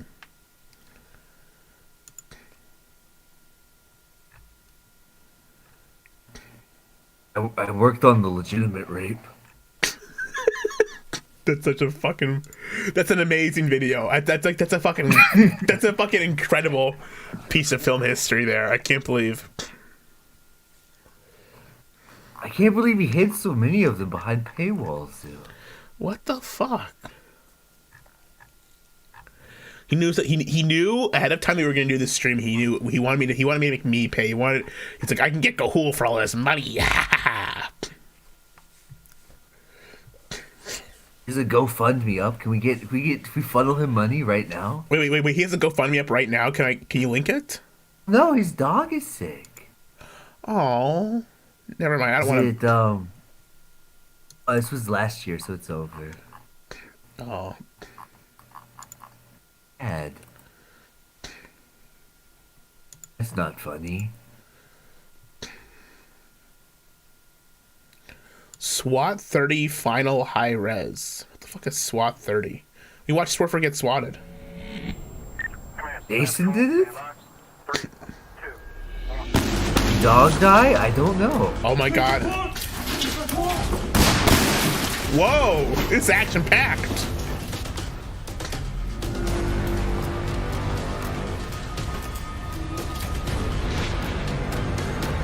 Oh my god, that actually fucking is Surfer. If he had long hair. The fucking beard.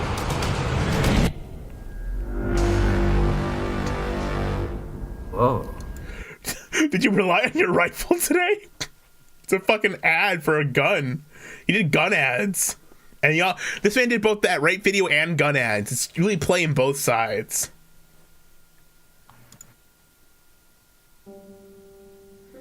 This is where I used to live. There's an hour-long interview This is where I went to school. I've never seen before. Where these This is two where I learned to act. insane-looking women.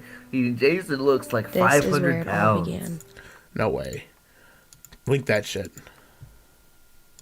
He's talking about how to make readers happy about writing. Oh. Looks like he's fucking death. What year is this from? It's from 2000. This might not be him. This isn't him. That's why he looks. I'm retarded, dude. It's not him. So what's his website? Is it Jason Wynn Director? Yes.com.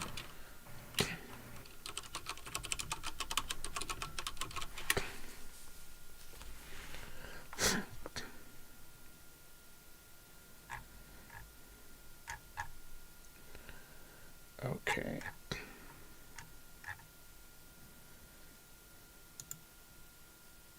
There's his Instagram. We're gonna go through his Instagram. Okay, what can we bio?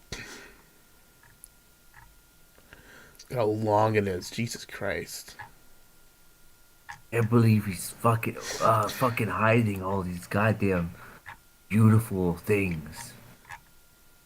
They used to just be up for the longest time. The backlash against the provincial government's cuts to arts funding is growing tonight. The governor went.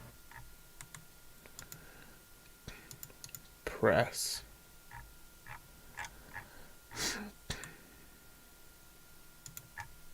I would say to play the montage reel, but it has his phone number on it.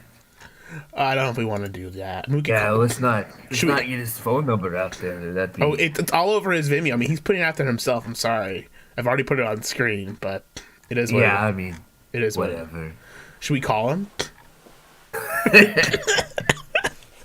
No, he will answer. He won't answer? You don't think he'll answer? I think he'll answer. No, I think he will. Should we call him? Oh, God. Can you say hi? I mean, who am I to stop you? And if you ask him questions about Dead Thirsty. Okay, I'm gonna call him and ask him questions about Dead Thirsty. What should I ask him? How are you gonna like are you like a Dead Thirsty fan? Are you like a reviewer? Are you I'm gonna do. Here's my angle. I'll say I was watching. Hi, I'm a prominent film critic running a major film blog on the internet, and I was watching Dead Thirsty, and I saw the use of the words "America First" on the walls. And I thought that was a really inspired choice concerning the current political climate. And I was hoping I can get an interview with you. What do you think? What am I going to ask him if he picks up? Like, what should I say? I'm hoping he lets me leave a message. But yeah, it's midnight. That would be a funny angle if you were like from a newspaper. Not even that you were talking about like film, but you were just upset by the political themes in Rave Party Massacre. Yeah, that would be pretty funny. Then you're like, America First. Do you know what that means? I just wonder if stands for. I was wondering your comment about your use of the term America First in your movie Dead Thirsty, aka Rave Party Massacre, and also your inclinations of what it seemed to be a false flag narrative. It seems to me like it is pretty heavily inspired by right-wing themes. I'm just wondering if I get a comment on that for this piece I'm publishing. Okay. I'm calling.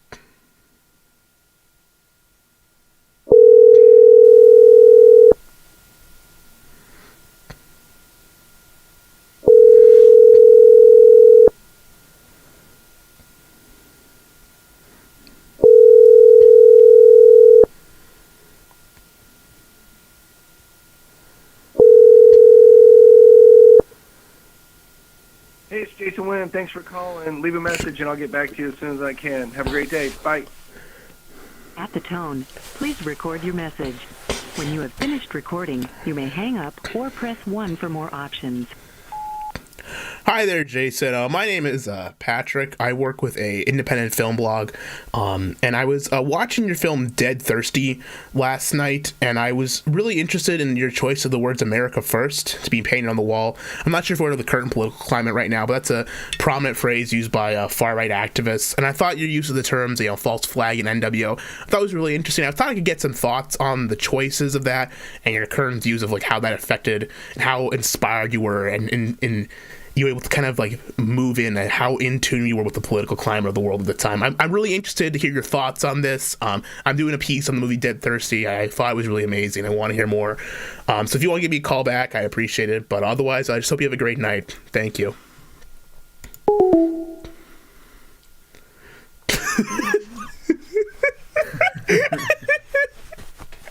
I wonder if he'll pick up. I wonder if he'll call back. I bet he will. Oh, amazing! I bet he will. Well, I mean, we've covered a lot. I mean, Daiymo, this has it's been an incredible ride. We've covered so much.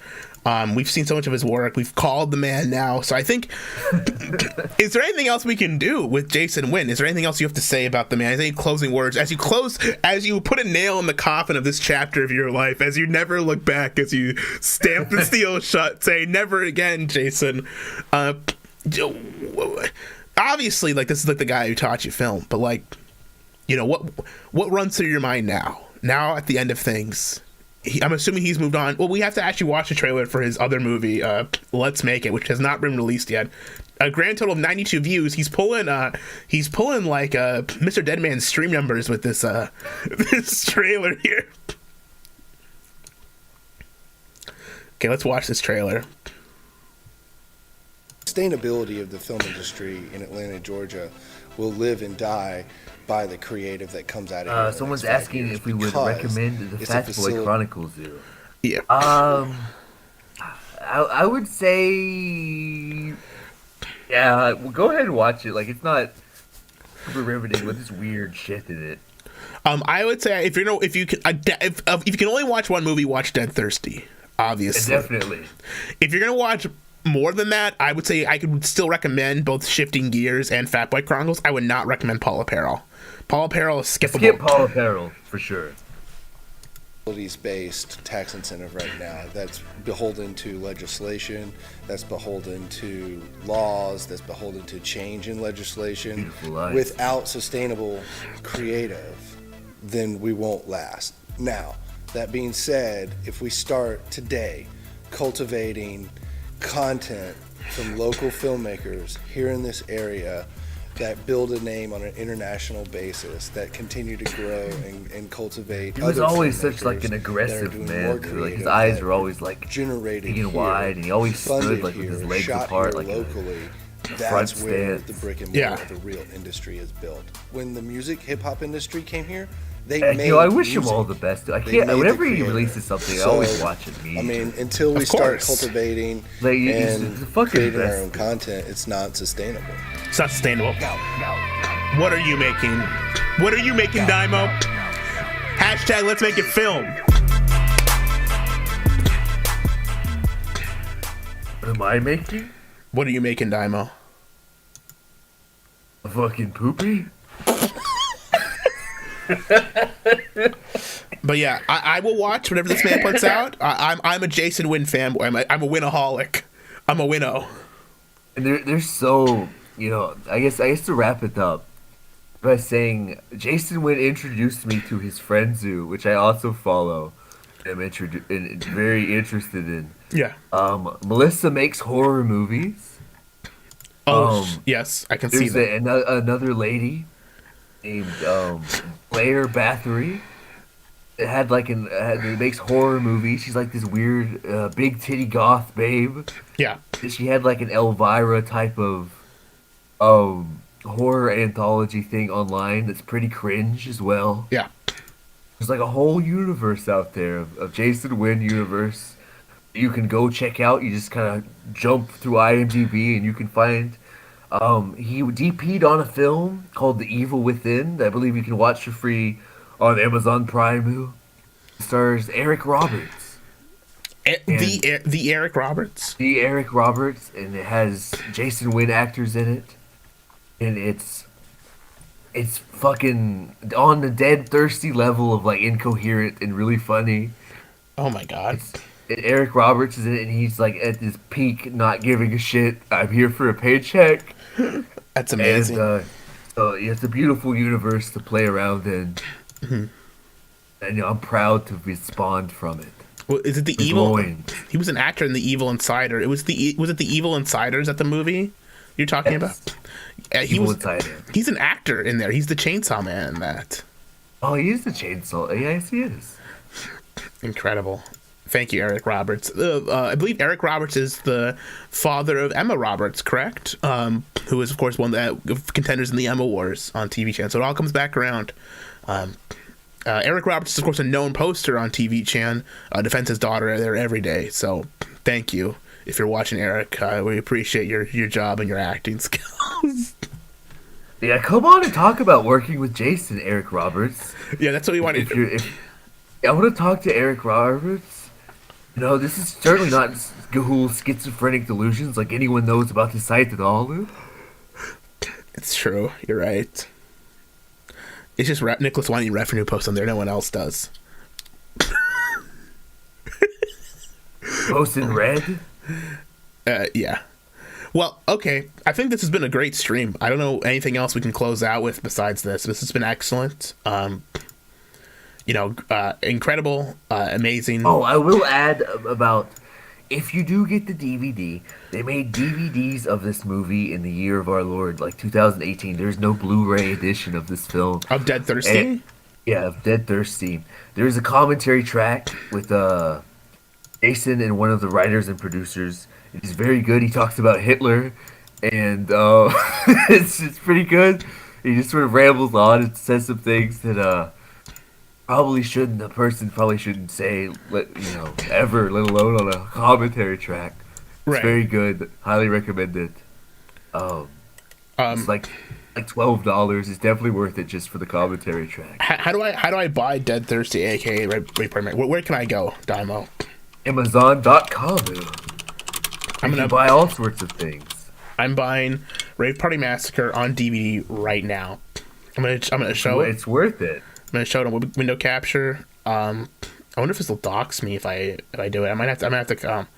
I'll show my thing after I buy it. Okay, I'll buy now. You can just trust you. I'm not gonna show my. I will. You don't have to wipe your address all over the place. You can just trust that you did it. Yeah. Okay. And yep, I did order. Even if you did it, it doesn't matter. It's fine. I have purchased this movie. It is order placed. We will send you. It'll be here Thursday, April 28th. I'll have my very own copy of Rave Party Massacre, and I will. Dead Thirsty deserves to be a cult film. It deserves its own little place in history. It is a special movie. It's a very special movie, Daiymo. It's something. It's differently abled, I prefer to refer to it as. It's retarded.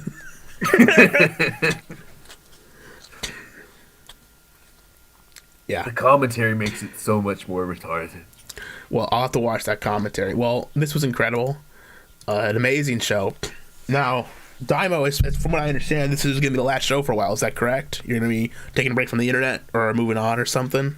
Yeah, I just have a couple of things I need to do, and then I'll be back. Yeah. Well, do you want to we'll have a special show prepared for when you come back. We'll come up with an idea for something, but that might be a couple months down the line. We'll see when that'll be. Hopefully, it won't be that long. Maybe just a week or two.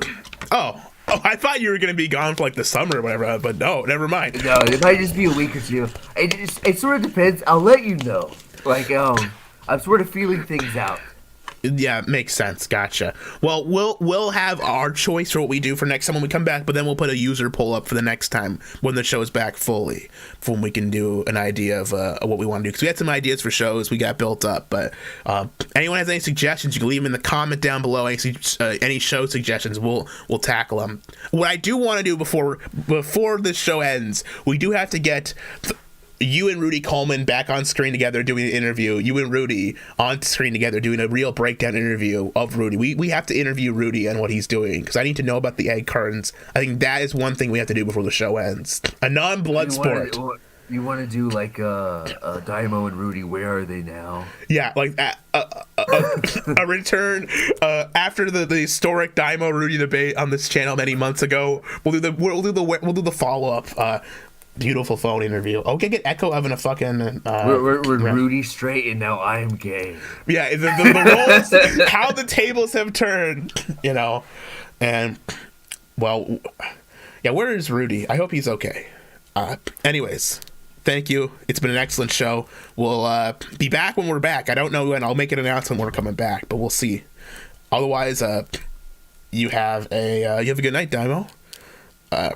Thank you, everyone, for watching the Big Baby Podcast episode, whatever this is, on the man, the myth, Jason Wynn, the man who made Daiymo's entire film career. And Jason, if you're watching this, finally. Daiymo may be sorry, but I'm not sorry for what I said tonight. And if you want to challenge what I said, you can come on stream and do a call with me and Daiymo. We'll work this out, okay, buddy? I'm not gonna drop the voice. I'm not gonna do it. I'm not gonna do it. What voice? What are you talking about? I have, because I touched the cat. I have my voice. Oh, right. Yeah, exactly. A little more gravelly than usual, though. Exactly. All right. Sayonara, everyone. You have a good night.